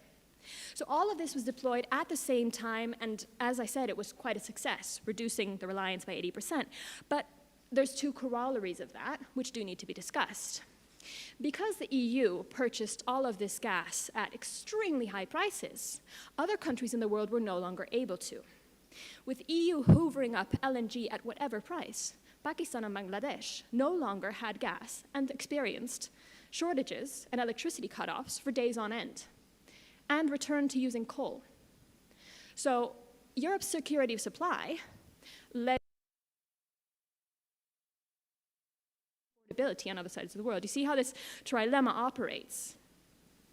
And the other question that is partially resolved, but not completely resolved, is the following. Is it possible that in the quest for security of supply, sustainability might have been damaged on the way? So to give you the negative side first, I'll use a cartoon that is developed by the Indian Council for Energy, Environment and Water. It's the three parts of that triangle that I talked to you about as trapeze artists. Okay? And so this is written before COP26, I think it was, COP27, sorry. They had the two trapeze artists, and over here they have security of supply, who's hanging onto a bar, and over here you have affordability hanging over to a bar, and they're tossing the third trapeze artist between them. And the third trapeze artist is sustainability or decarbonization. And the caption reads, uh-oh, let's make sure we're not dropped. And beneath that is a group of South Asian people. Right? So the risk did exist that because of this quest for security supply in the EU, that we might end up with sustainability issues elsewhere. It's a risk, but it's not a done conclusion. To some extent, there are risks. The fact that we've increased our LNG import infrastructure and our long-term, sometimes, deals with LNG suppliers does pose a risk in terms of the energy transition in the EU. There's also been a risk when it comes to Bangladesh and Pakistan. But overall, if you look at the numbers, and as was highlighted also this morning, the IEA projects that the Russian invasion of Ukraine has actually accelerated the energy transition rather than slowed it down. That is a projection. So while there may be short-term effects and there are risks that need to be mitigated, the long-term effect is that countries have realized that they cannot be this dependent on specific energy resources from specific suppliers. So that's the fossil fuel system. And now let me turn briefly to the new, and I know that the other two speakers here are going to connect to that. So going to the new system, which is what we're headed to, partially in, but not completely, as I've discussed. The naive view of new energy geopolitics would be that we're able to hit all three ends of the triangle all at once, right? So renewable energies are fantastic because every single country in the world has sun, wind, or water. Every single country. So security of supply is assured. Affordability is assured as well because it's free. And sustainability as well, right? So normally you would think, great, we're taken care of. But what that doesn't take into account is what I think that Victor in part is going to speak about, which is, of course, that it's not just about the energy resources. It was in the case of the fossil fuel system.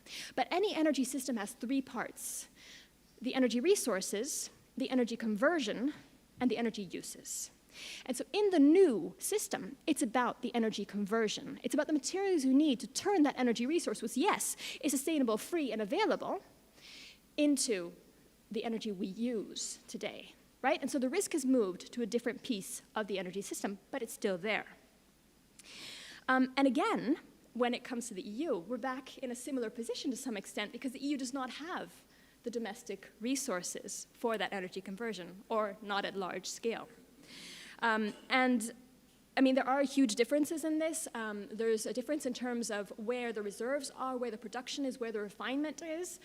So for example, we all hear these numbers about China being 70% of cobalt, but as we heard this morning, 70% of production is actually in the Democratic Republic of Congo.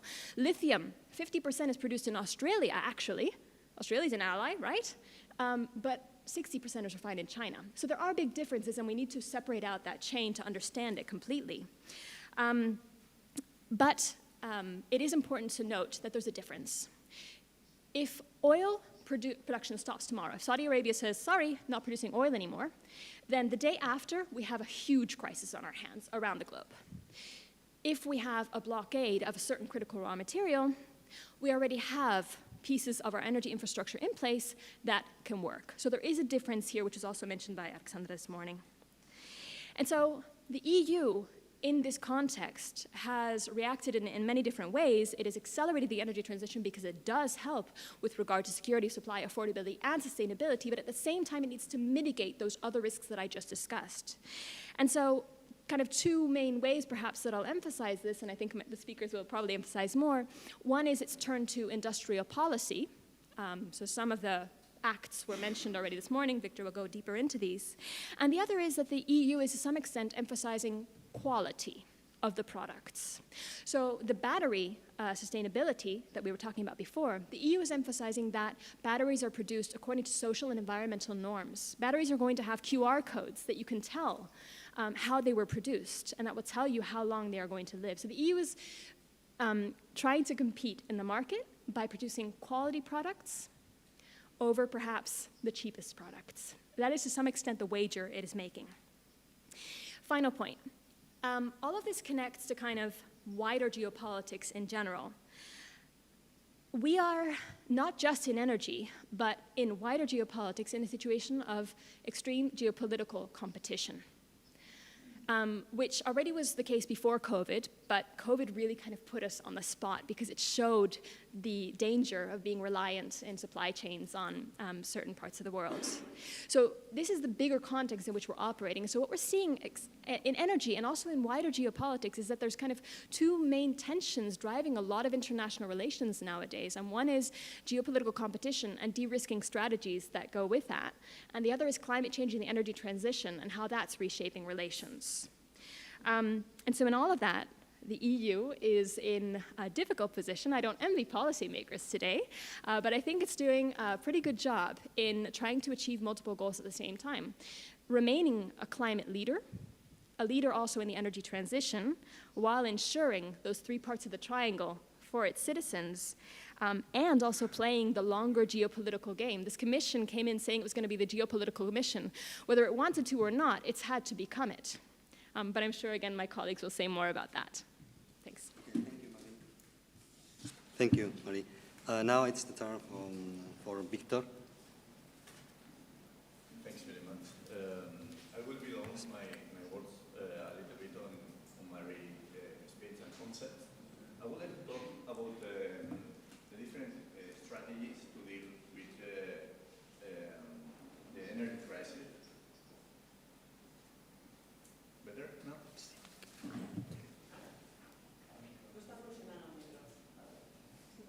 No?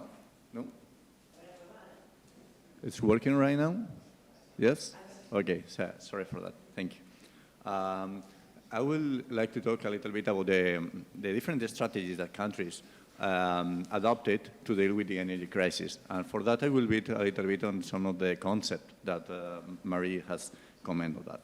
The first thing I would like to say is that the energy crisis has provoked a shift, a paradigm shift in the triangle, which means that security of energy security is in the center of it right now. And in the short term, it has very clear been that we have going backwards in terms of price. Of course, we have seen these incredible high prices last year, and also in terms of sustainability. There's very good examples, for instance, in Germany, when we saw this coal mine that needed to be expanded, and it was taking away some wind infrastructure. So there was an example, but of course the coal was used in more extent last year.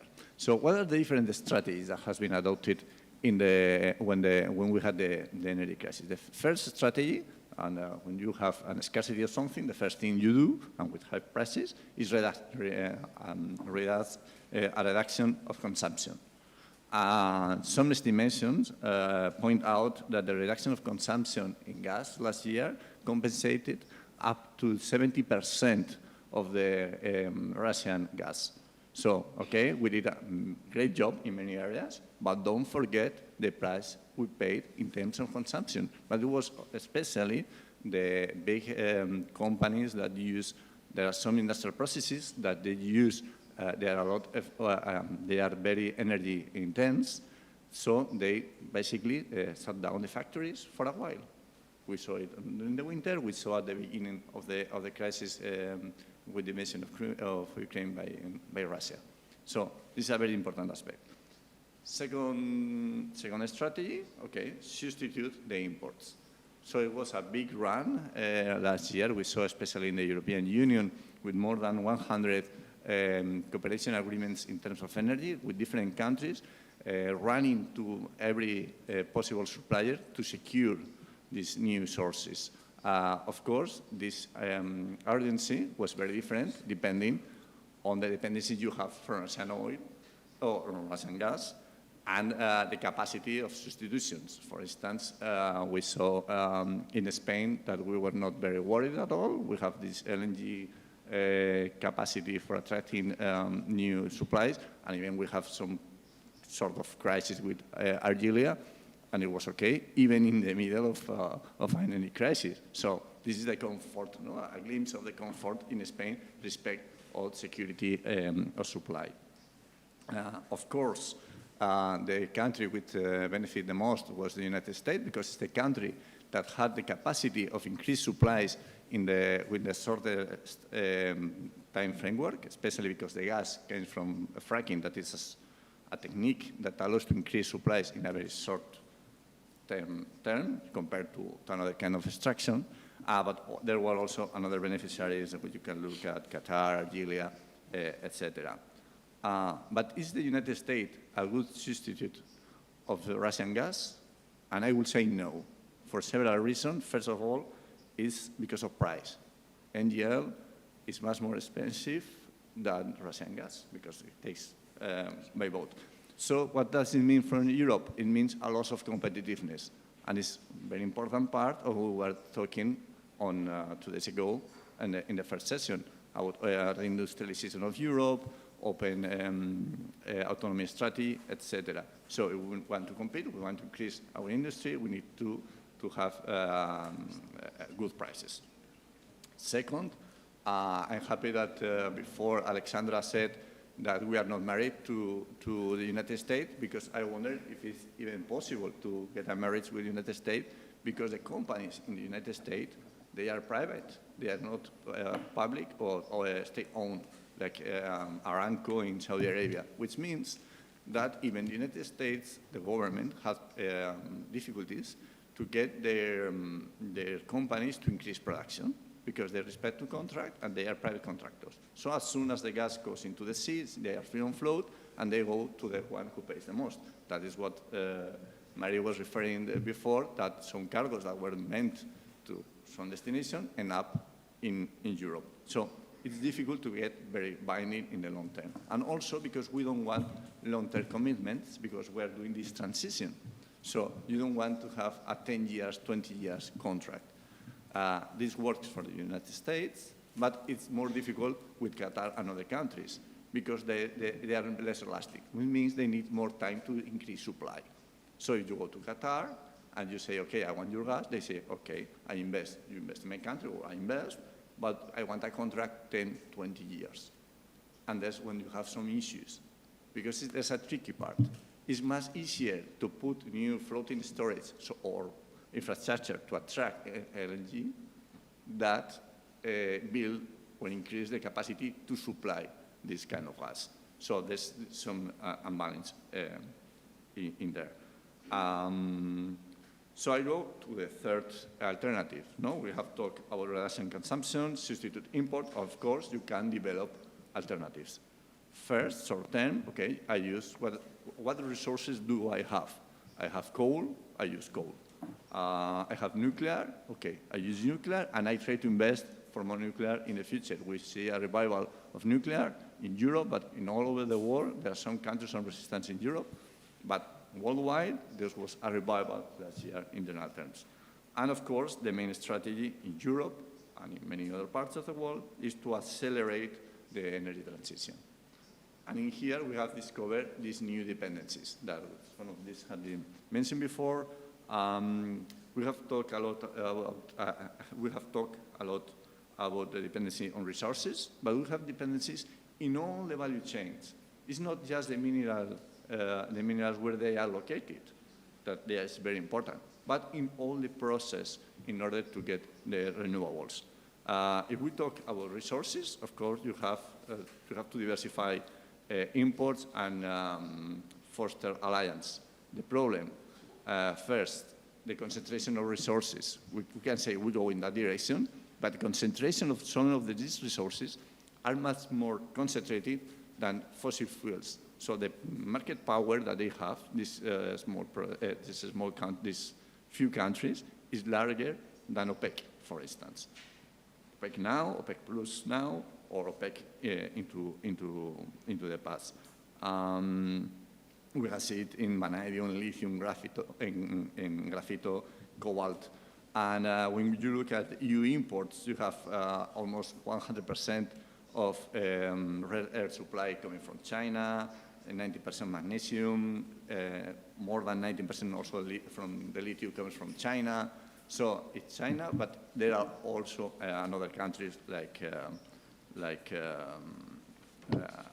Congo. So for give you a glimpse of where are we, the Raw Material Acts, where they try to get the dependence, is that no single supplier supplies you more than 65%.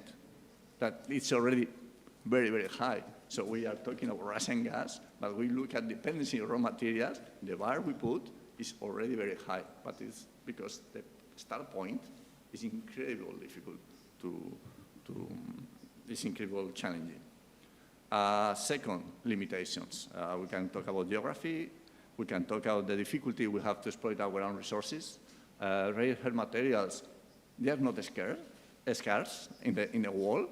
They are simply very hard to process, and it's very expensive in environmental terms, which means that some of these we have it in Spain or we have it in Europe, but we don't want to exploit, or it's very costly. And I can give you some example. There was a very important mine in Serbia that 1-2 years ago, they revoked the license in order to exploit, because it was a huge contestation from local population against the mine. And the local communities within Europe, they want to see that they are taking the resources in order to foster the production in other places, within the countries or in other countries. So this sounds a little bit like a colonialism speech, but it's also part of the difficulties we have to exploit our resources within Europe, and we need to deal with that.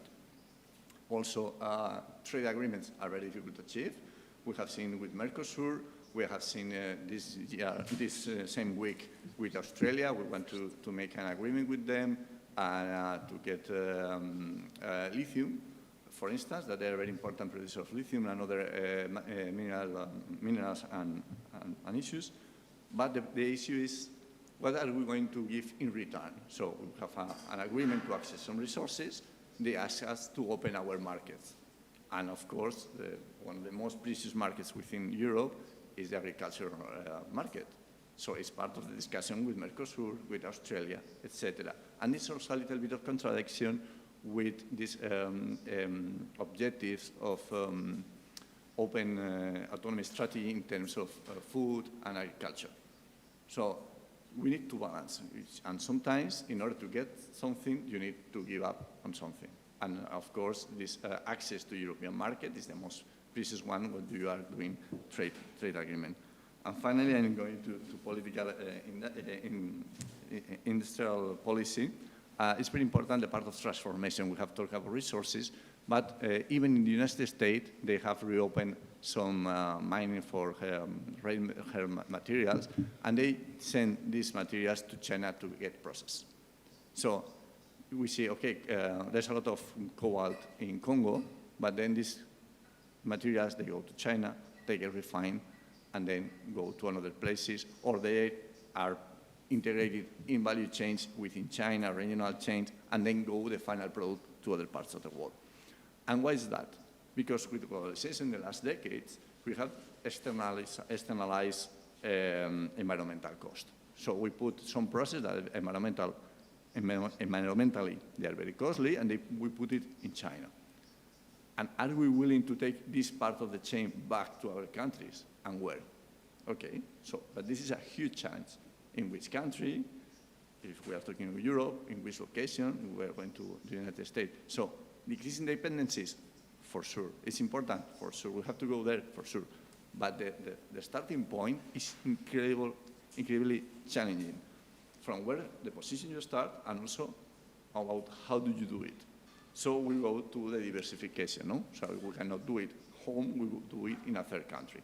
So we are always balancing this trade relationship and these trade dependencies. And in order to grow in our value chains, we have this huge program that is the industrial policies. It was a revival of industrial policies in the last year. We saw it, the dependencies created with COVID, that our dependency on medical staff from Asia was incredibly high.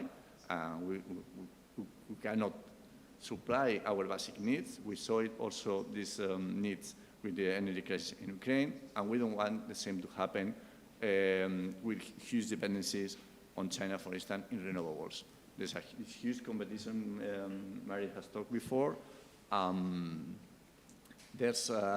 China has been doing an industrial policy for decades, especially in the last 20 years.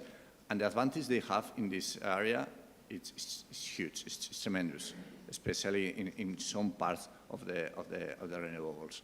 I could give you some examples. For instance, if we talk about a charging station for electric cars, they are building in China twice the same that the rest of the world is building this year.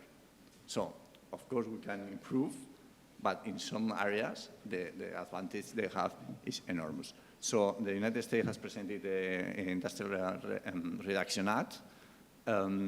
It's an industrial policy more than a law aimed to reduce inflation or the budget. It's mainly about industrial policy to foster renewables. I will say the beauty of that is not just the money they have, that is, there are a lot of, it's very well funded, but the beauty is how easy it is to get the funds allocated because of the tax incentives. So in a short period of time, they are able to start using the funds. What's the industrial policy in Europe? We have the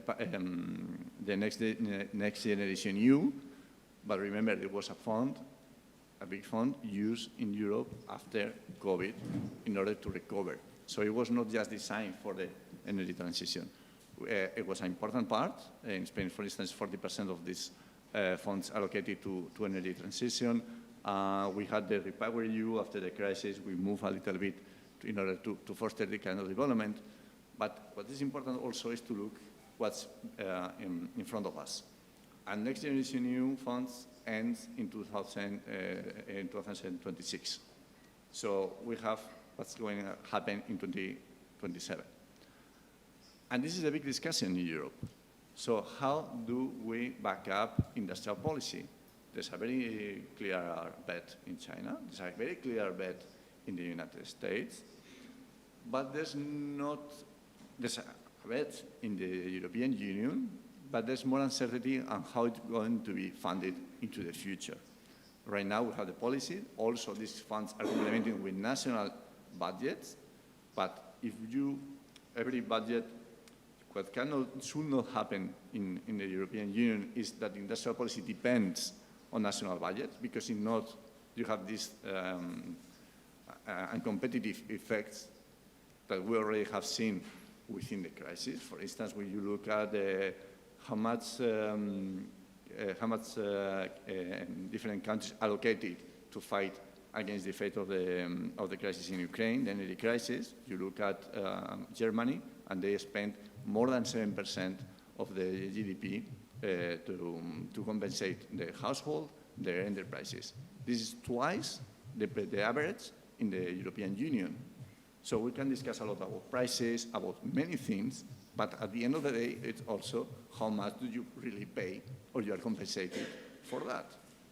So if it's a very short period of time, okay, we can deal with that. But if it's in a long term, with incentives, with industrial policies, then you may distort the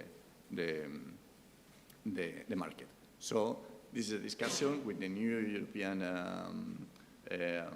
framework, multilateral financial framework that's going to be discussed from 2027 to 2034, I think it is, yes, 6.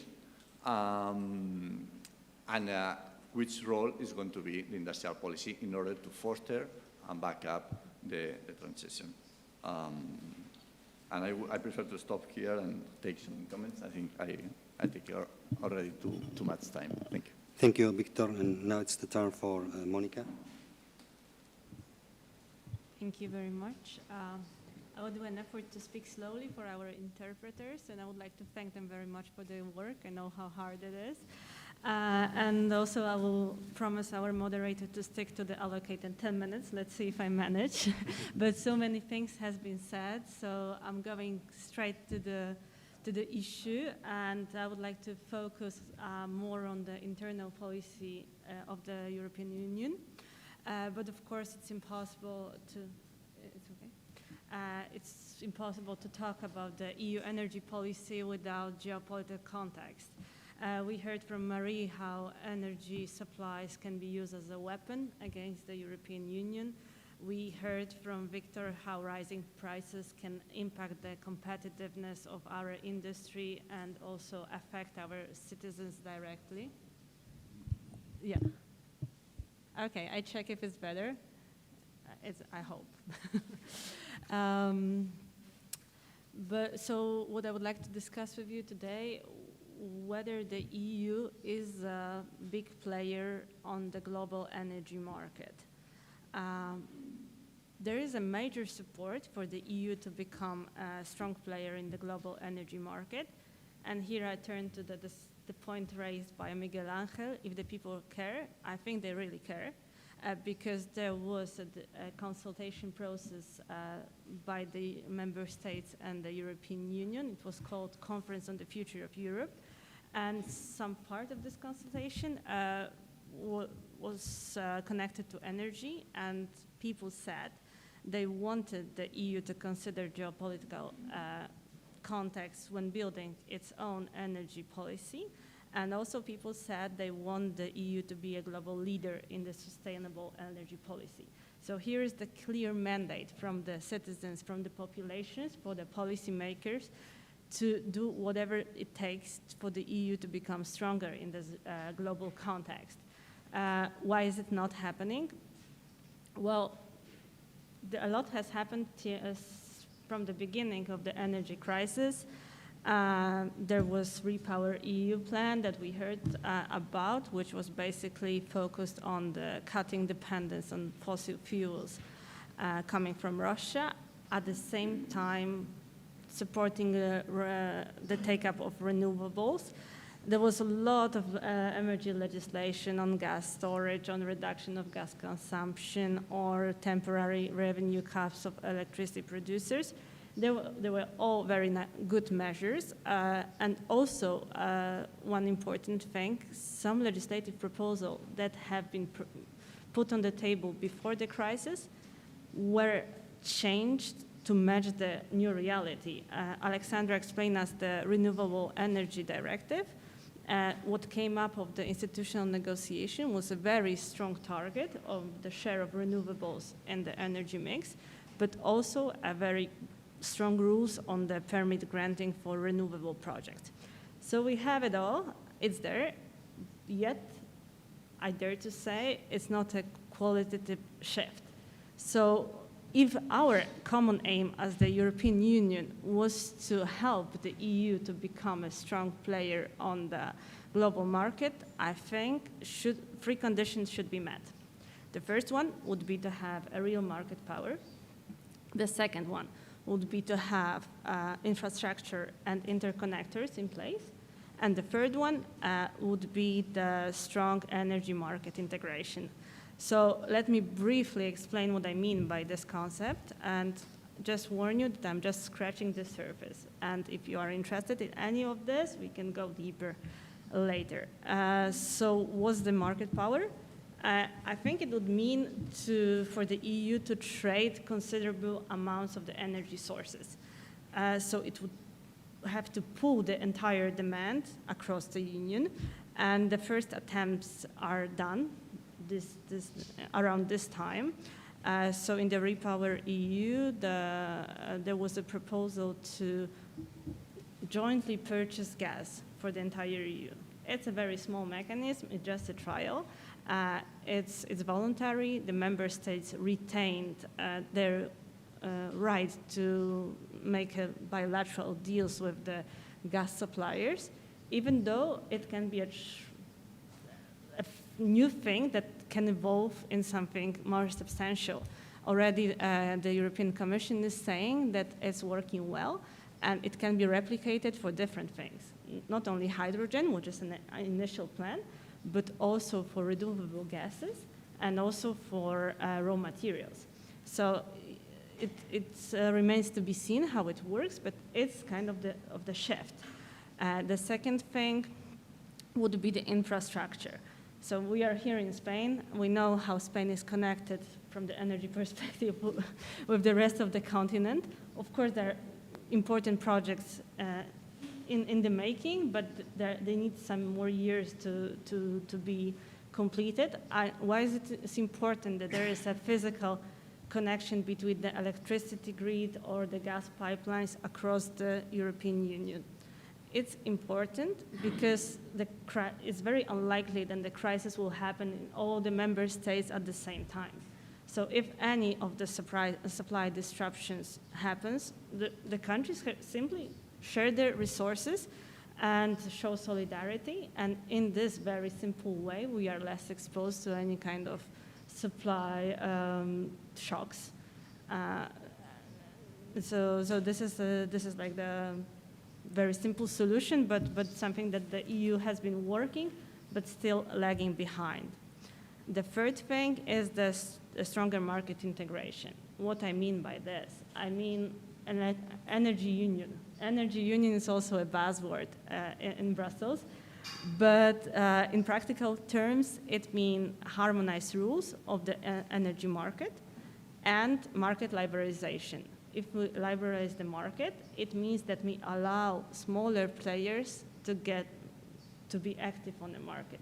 Normally, the energy market is dominated by the large state companies.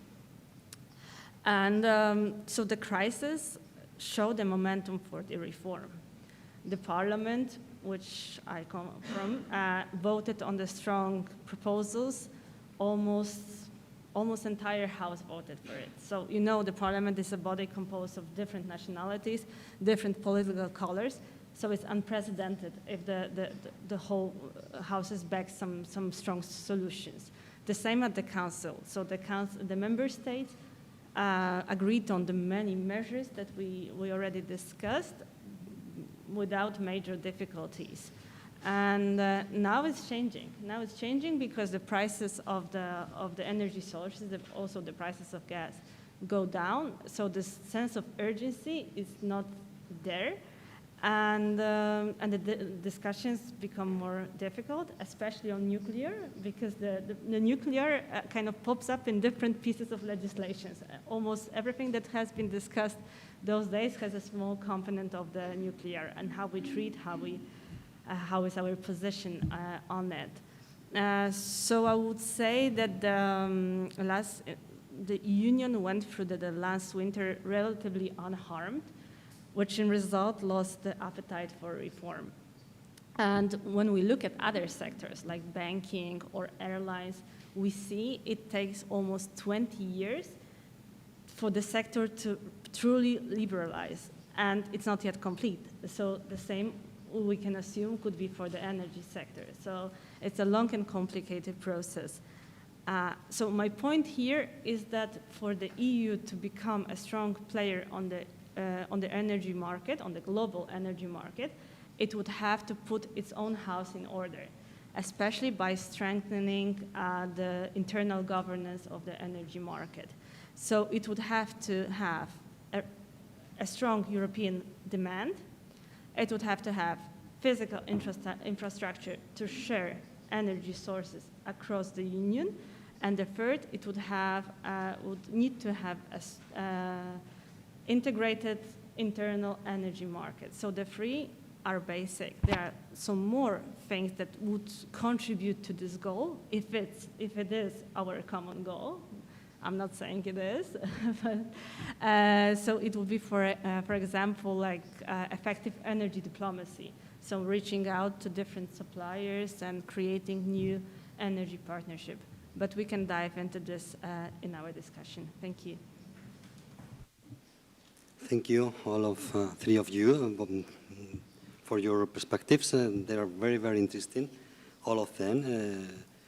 Marie, you told us about the danger of dependency of one only provider. I'm going to take one thing of everyone, okay? The thing that that most impressed me. Victor, you talked about the new dependency on raw materials that we are creating, and nobody is talking about that. Everybody is talking about energy, but no, we are not focusing on the raw materials dependency. And Monica, that's a very good phrase. The first thing to do here in Europe is to put its own house in order. Okay. Now we have these three perspectives, but only one problem, which was created with the Ukrainian war. Okay. Just forget about that. Forget about, the humanitarian perspective, and think about Putin like a director of an energy company. Do you think Putin is a very good director of an energy company or not? Forget about the humanitarian point of view, okay, of the war. If I were the owner, I know that this is not politically correct, but if I were an energy company owner, I would hire Putin immediately, because now he's selling gas molecules at double, triple the price than a year ago, and he's selling, with a margin, with more margin. This is the reality. He keeps selling gas. He keeps selling oil. He keeps selling ammonia. Russia is one of the three first exporters of ammonia. He keeps selling uranium. Russia is the first uranium exporter in the world. He keeps selling minerals, ferrous minerals, timber. Russia is the second biggest exporter of timber in the world. So, and he's selling these kind of things at double, triple the price. So why keep speaking only about energy, about gas? This is geopolitical. This is the geopolitical problem. I take the question, and I will say, first, I think if Putin will be the manager of an energy company, it will be fine. And I explain why. First, because when you take such a decision, even if it works, you need checks and balances in any European company. So they have a plan for Ukraine, so you do that very few weeks, and then you keep on selling gas to Europe. The original plan, it didn't work out. So normally you have a board and you have shareholders that you need to respond. He hasn't. But if it will be in a company, he will be fired for taking such a decision, even if it works or not. And I go to the second part, and I think it will not work.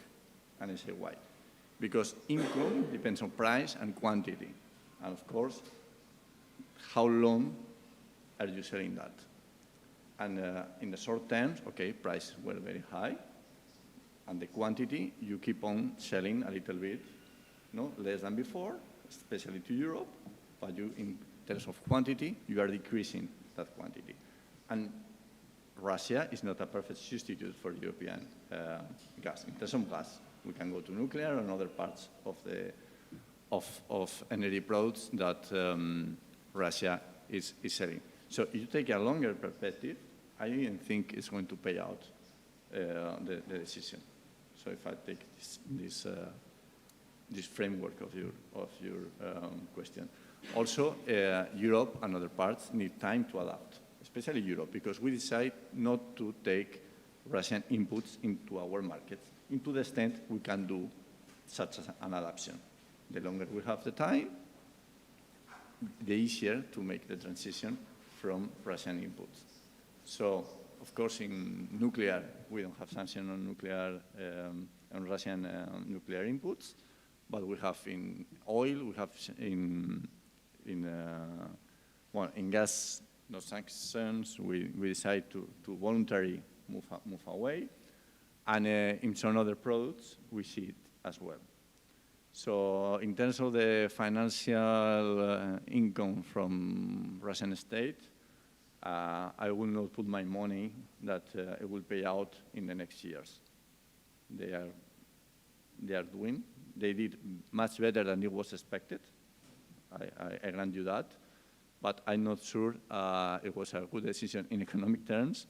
And of course, in terms of risk, in terms of getting inputs to sustain the investment and in the long term. So I would say there's a very different view when you see the short term, the medium, and large perspective with the Russian economy or the Russian energy income.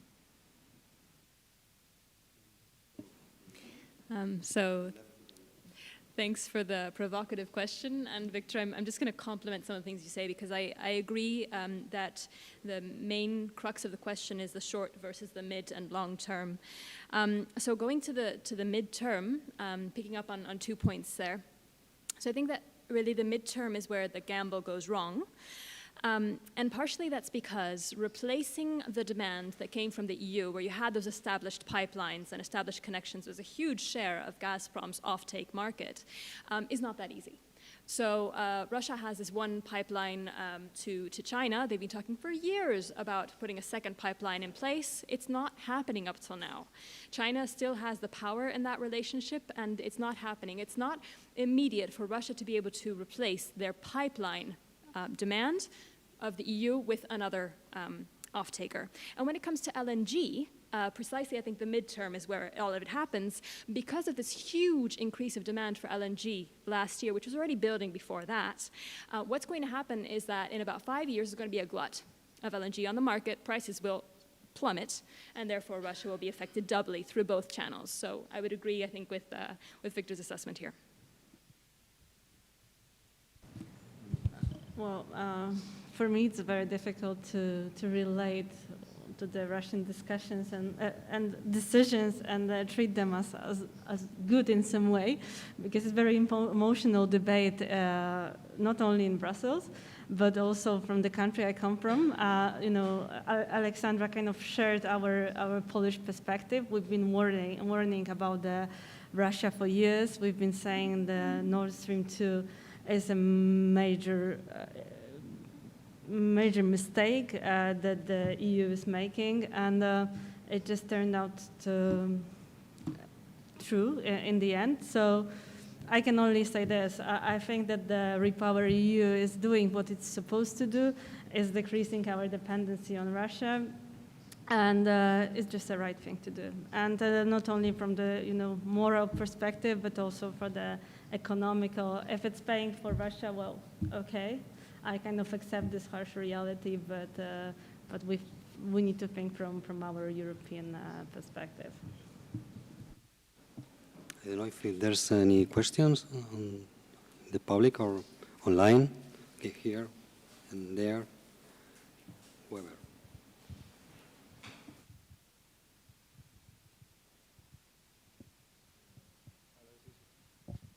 Good morning. Here.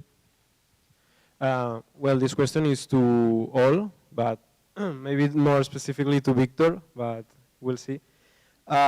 We know that China is generally overall perceived as a totalitarian and very interventionist state, which is indeed negative from a European and democratic perspective. But at the same time, they are able to pull all these kind of technological marvels and advancements in the field of clean energy.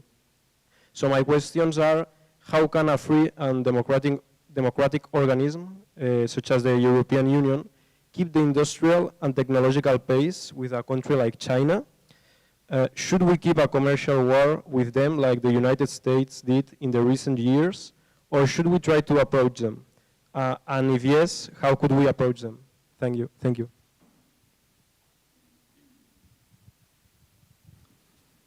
Okay, I start. I think when we think in China, we also need to think why these transformations are happening in China. They have a huge internal market. This is very, very, very important in order to understand why they have disadvantages in some areas. Second, because they are net importers of energy, so that has fostered the need to diversify and from the Chinese perspective to decrease dependencies. So we are talking about decreasing dependencies in the European Union, but they already launched this strategy many years ago, and energy was in the heart of this transformation in China. I think it makes totally sense to decrease dependencies, not just because it's China, because such a huge dependency of one country, it can be very problematic. We saw it with COVID. We saw it with the bottlenecks in 2021 when there was a reopening, and it really affects our prices in Europe, our capacity to access goods, our industrial processes. So it's not just beyond the strategic competition with China. It's also about how to make a smart policy of getting inputs. So in the last 20, 30 years, the main component of globalization has been the price and the specialization. But at some point, we have realized that also there's a beauty in diversification.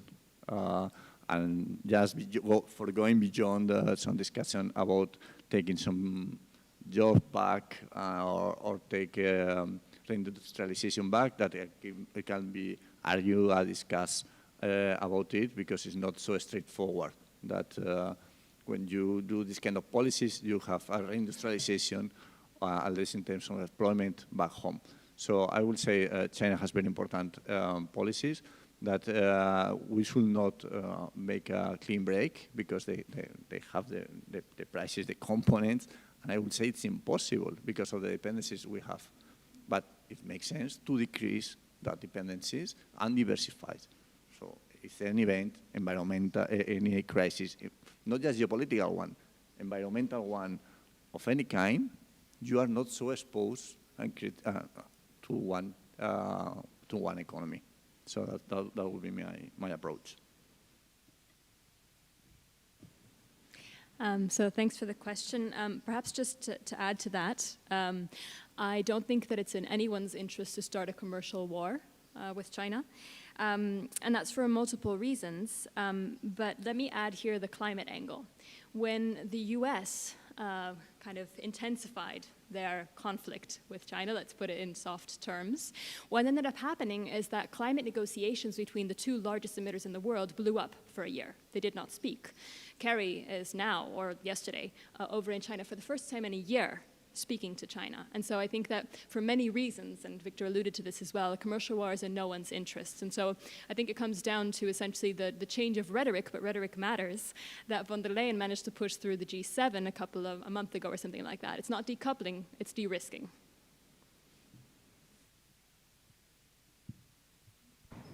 Well, exactly. Those de-riskings and decoupling, there are another buzzwords that are very important in Brussels.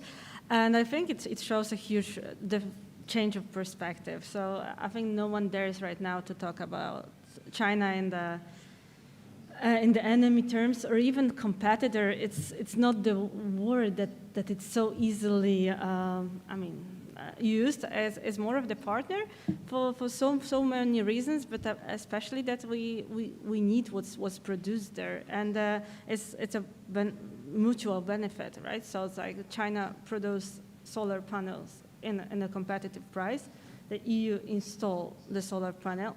In the long term, decreasing the cost in this local industry, making the EU competitive in the long term. So it's kind of, maybe it's not a direct way of looking at things, but it's a win-win situation.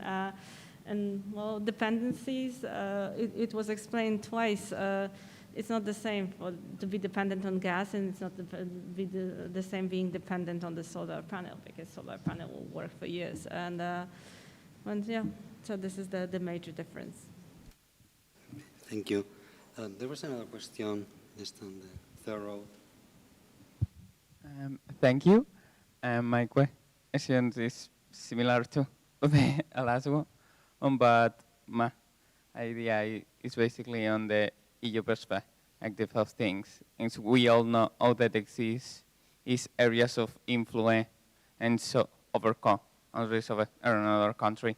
It's like the US with Israel, and et cetera, But my question comes to the, it's beneficial for the EU to keep certain area of influence, and when it comes to the development and of renewable resources and renewable energies, and also of the development and of technology to develop that at renewable energy, if it is beneficial, and if it's possible in the long term against giants like the US and China.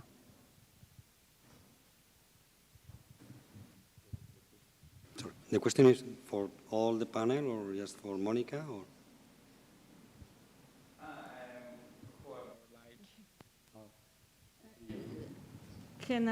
Can I just make sure I understood it right? You're saying if it's beneficial for the EU to keep the zone of influence with the... Yeah, it's beneficial. Okay. Or it is possible to keep it. Mm-hmm. Well, I think what the EU has been striving to do after the crisis is exactly to go out of its comfort zone. So kind of enlarge the partnerships that we have. So there was a traditional partners, like Norway, like exporting gas. The US was there, we expanded the US, but we've been also looking to some new markets like Angola, like Sub-Saharan Africa for the energy sources. Commissioner Šefčovič, who is in charge both of the energy union and the common gas purchases that I attacked upon, he was very, very active in reach out to all the suppliers. And it was regardless of their geographical locations, they were just, the EU has to be a trusted partner to the countries that matter to us, and EU is a trusted partner. We see some really nice projects underway. Recently, there was a memorandum of understanding between EU on one side and Israel and Egypt. It was a trilateral thing, and it was both for the supplying the EU with LNG and also some important hydrogen projects. So this is happening. This is how we should be. We should not focus on any particular region. We should not focus on any particular countries. Of course, some countries are more tricky than the others, but this is why we have our skillful diplomacy, right? It's like to approach the governments and the energy companies who are usually connected to them in a way that makes us really like to protect our interest. And yeah, thank you. So perhaps just to pick up on one particular point that you made was about technological development. And perhaps it's a good idea to highlight here that the EU is actually a front runner when it comes to innovation in this space. It's got tremendous research funds, Horizon Europe and other types of funding mechanisms to really develop some of the best technologies.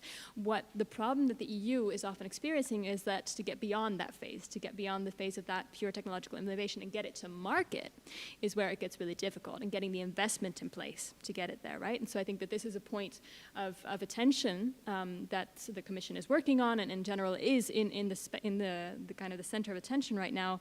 So some of these industrial alliances that we're seeing are kind of focusing on this. InnoEnergy is one of these kind of hybrid organizations that really focuses on this, and this is really a point that the EU will need to pay attention to be able to also remain kind of a front runner in many of these fields. I just want to mention that the EU, the projections in the long term put the European Union and Europe as a net importer of energy. That doesn't mean that you are that you don't have influence or leverage on others. The other way around, and at the end of the day, they want to put their products into your market, and the European Union is going to be a top priority destination for many, many countries. So this gives you an attractiveness respect to the others. Respect to the technology perspective, I completely agree with Marie, and I will say that I will be more optimistic that I have said before that there's a huge gap with respect to China, but it's not true in all the aspects, in all technologies. There are some technologies in which the difference is not so high. For instance, when you look at hydrogen, these new technologies, carbon storage, for instance, etc., they are leading some parts, not so clear they are leading in others. Sometimes they lead in terms of price, but not in terms of quality. The standards are not set yet. So that's why it's so important in industrial policies, because not to lose the advantage. For instance, Spain is very well positioned in hydrogen technology worldwide, not just in Europe, worldwide. And so you have this capacity of going beyond research to production, and then to start implementing this kind of production within your borders, and normally it's the first place where you start doing this kind of policies. Then you can set the standards, you can sell it abroad, etc. So maybe there are some fights in which you cannot fight, or you shouldn't because they are already lost. For instance, does it make sense, the European Union, to start producing solar panels? At what cost? I don't know. But maybe there are some parts of the production that doesn't make a lot of sense to invest a lot of money to try to do the same than China. It's an open discussion, I'm not saying that. But in terms of hydrogen, in terms of carbon storage, in terms of the new technologies, the batteries, etc., there's plenty of space to Europe to prosper and foster. And also because in terms of aggregate demand, the increase of demand of these green technologies worldwide is so intense that China is not going to be able to produce all the items for everybody. So we need to stand up and start producing and start developing our new technologies, because there are some technologies in which we can compete, and also because we need to be sure that we have the items we need in order to do our energy transition. There is, okay. Two questions that are coming from the people who are following us online. First one says, with the Global Gateway, the EU discussed the creation of an export credit facility to ensure a more level playing field for EU companies in third country markets, where they have to compete against foreign competitors who are supported by their governments. Do you know how the EU intends to attract private investment in regions like Latin America, where China already has a large commercial presence? That's the first one. Second one is your takes on the energy union strategy that was a priority for the Juncker Commission, especially at the level of interconnections, and how can these interconnections be improved in the coming years?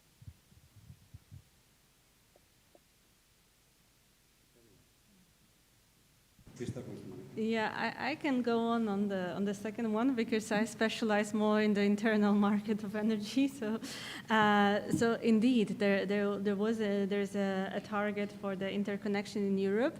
It's set at 50% till 2030, and not many countries are fulfilling this. But it has been major commitment to fulfill it, but a major challenge at the same time. What it's done, there are these several ways. One and most significant, they are projects of common interest.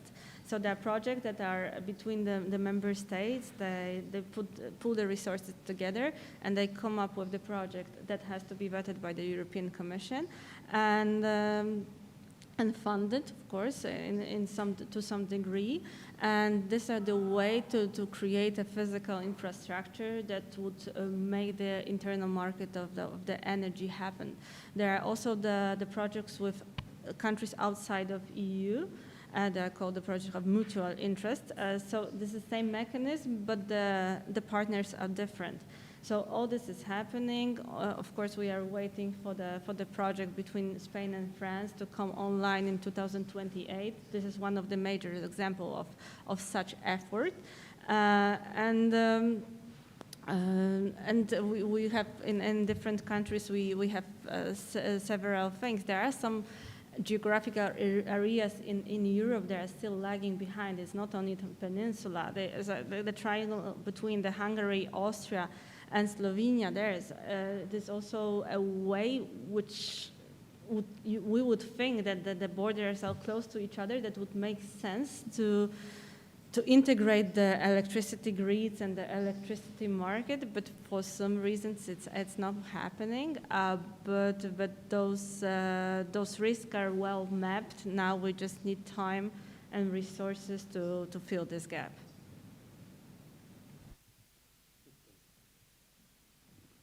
Okay, I don't know if I understand the question correctly. I think it's related to the global gateway and the strategy of the European Union to approach the global south and also have this. At the end of the day, global gateway is a new brand in order to put together a lot of initiatives that were already going on with the global south and other economies. Of course, there's one country that is in everybody's mind, that is China, and how it has invested in many places in Africa, in Latin America, for instance, and have these long agreements to rolling countries when they are rich in minerals and in resources. So we have this new framework, a new way of approach these countries, trying to offer a new way of doing things, a new brand. More transparent, more open, etc. It's interesting to see how this discussion is perceived in Latin America, for instance. When you talk to them, they say, okay, this is very nice, but at the end of the day, we are talking business, and we are talking price, or what you offer in return. So don't talk just about values, because if we talk just about values, you may discover that there's a huge difference within Latin America, for instance. The different regimes, they change eventually. So how do we want to structure this long relationship? So China has a very simple offer. We invest in your countries. We don't enter in local politics. There's only one foreign condition, that is the recognition of China instead of Taiwan as the legit representative of China. But beyond that, we can make business. So they adapt to the country needs and their local agendas, and they do business. It works. But also from the Latin American perspective and other countries, they are also aware of to be too exposed to China. So for them, it's very interesting to say, okay, I can arbitrage between the American interest, European interest, and the Chinese interest. So they develop their own agenda, because many, many times we only think from the European perspective. We say what we want to do as they are price takers. And they have their own agendas. And they can, there's a difference between what happened 100 years ago, that they can think, okay, I can go to talk to Europe, I can go talk to China, and I can go and talk to the United States. So what they want to do, they want to increase their value added within their societies and within their economies. They want to not just to extract the lithium and go to Europe. They want to put some lithium plants within Chile, within Bolivia, with Argentina. They want to be, if it's possible, also grow up in the value chains and put also some items in mobility, electric cars, etc. So in this game, I will say it's important to take into account local agencies and what they want, and so it will help the European Union to get to these countries and have a better relationship.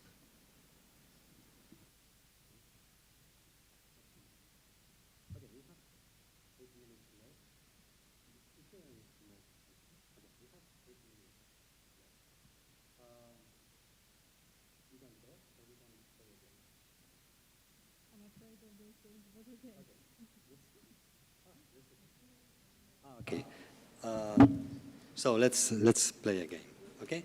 You have a minute, a golden minute to say, if you were the president of the European Commission or whatever, a very important guy here in Europe, what could be your program? I mean, I want to fix this energy problem, and I would do this, this, and this. 3 measures.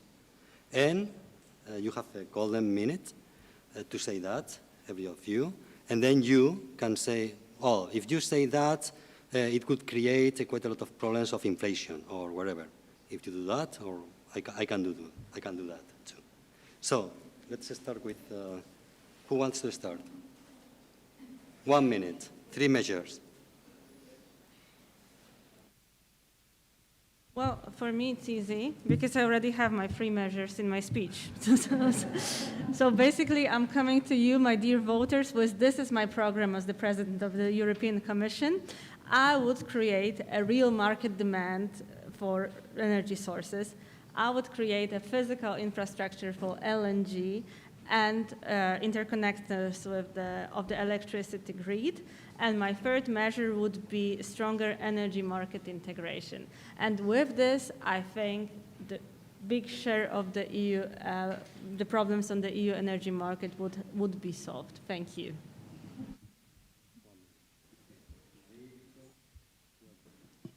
I want to, we are in the last minute, so I want to contest or really a little bit tricky. I will say I will now go for LNG infrastructure. I think we have enough. What we need is energy interconnections within Europe. And Spain is a very clear case that we have underused capacity of natural gas. So what should be done, it's compulsory binding commitments in order to have energy interconnections within the European Union. Because if you have too much LNG infrastructure, what at the end of the day what's going to happen is that you are going to compete between different countries to attract gas from other countries. So I would say use what you have and increase the interconnections within the European Union that you mentioned in your first intervention. And from my perspective, I completely agree with that you say is one of the best ways of being more resilient to shock. Because when you have an energy crisis, you can balance and you say, okay, I supply you more energy or I demand more energy. And this is limited because the interconnection is not as huge, or it's very small in the case of the Iberian Peninsula, as it should be. So I will put this small but important issue in place.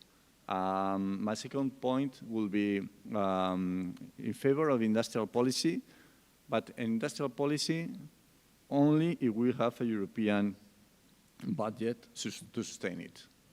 And I think it's very important. And also to be in mind all the issues that came around it. The industrial policy is not the silver bullet, that you have to take into account competition effects, the effects on consumers. For instance, when you do a lot of industrial policy, sometimes it benefits most the big enterprises, and the ones who are less benefit or harm are the consumers.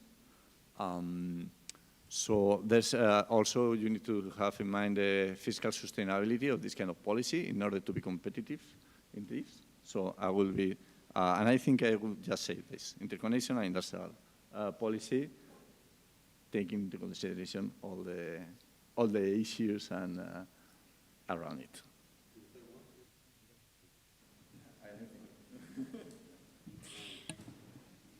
Okay, so I'll go a bit in a different direction. My program is going to be centered completely on climate change. And so I think that climate change absolutely needs to be the priority for the next commission, as it has been for this commission, but even more so. And that relates to three components, three main priorities. The first one is, I think, that climate diplomacy needs to be strengthened even further. The EU can go as far as it wants to, but it needs that climate action to happen around the globe as well, and therefore it needs to continue investing as much as it can in its climate diplomacy through multilateral fora, bilateral relations, regional relations, et cetera, et cetera. The second point is to push renewable and clean tech as far as possible, as fast as possible. And that requires many elements, including investing in innovation and getting the products to market, making sure that permitting does speed up as much as is foreseen, while taking into account social and environmental criteria, of course. And of course also further developing that infrastructure that was being alluded to, grids, and ensuring the security of those grids, security as well. And finally, to focus on diversification of suppliers in the context of renewable and clean tech, as already been mentioned a few times today. Thanks.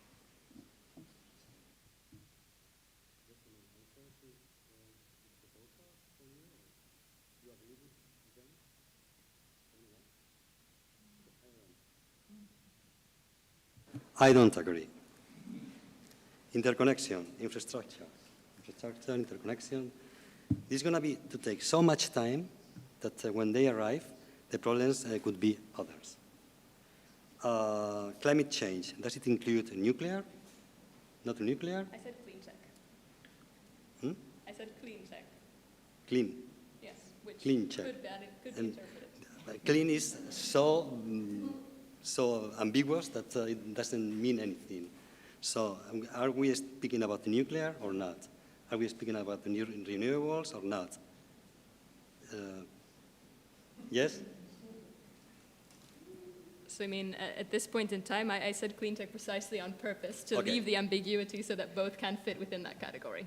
If France produces with nuclear and Germany produces with other sources, it would create so many disruptions in the market in terms of prices and costs that it could not be possible. So we have to change, we have to make a common policy with common everything, with common technologies, with common infrastructures, with common sense of policies in Europe. So while I might agree with that from a pure economical point of view, the fact is that the treaties have a clause in them saying that every member state has the right to determine its own energy mix. And I think that that's just the baseline from which we cannot escape. And the other aspect is that you are telling that the infrastructure would take years, but agreeing on the choice for technology would take even more. So what we should do if we really want to have energy sources in place and you want them to be sustainable, we have to allow for this ambiguity, oh, that's a difficult word, we'll allow for this margin of maneuver. Otherwise, we will going to be stuck in the discussion, and what means for some countries common sense doesn't mean the same for the others. We are a union of diverse nations, but we kind of strive for the common goal. But if we don't allow some margin of appreciations, I think we're just going to discuss endlessly the same issues. Let me add one thing. That during the day of today, we have discussed a lot about nuclear or renewables, as is something that you go to the supermarket and buy it. No? Like it's very easy. We have talked a lot about short-term and medium-term, and we all that, not just you. Nuclear takes a lot of time to be built. Can talk about the expansion of existing units, it's another issue, but creating nuclear is long. But at the end of the day, what is most important, and you mentioned before, is the price of electricity. So we may not have a common energy policy because of these national competencies or incomplete common energy policy. So, okay, but if we have the interconnection, or to the extent that we have some interconnection, the energy is going to compete into the market, especially into the electricity market. So when you see the cost of this different technology, you see renewables are cheapest than nuclear. So it depends on the price of electricity or the price of the technologies. It may differ different allocation within different countries, and also when they compete in the European market. Of course, there's discussion about the base load that you always need to supply the demand, etc. But I think it's not so easy to say I go nuclear and I go to renewables. That you need to think within the realities, within the countries, and within the market that you can operate this kind of technology. So if we are in the Iberian Peninsula, we are very limited connection to the rest of Europe. So what our demand, what our base load, etc. So we can opt for one technology and another. Because at the end of the day, it's an enterprise or an economic discussion as well, not just, I mean, we have framework this question from the point of view of geopolitics and energy, but I think it's also very important to put into mind or remember that is the economics in that. Where I want to go is that to see that this is a very so complex issue and debate that perhaps CIDOB should make a second round in the next months or so. Thank you, everybody. Thank you to the public for coming and online too. And I will see you next time. Thank you.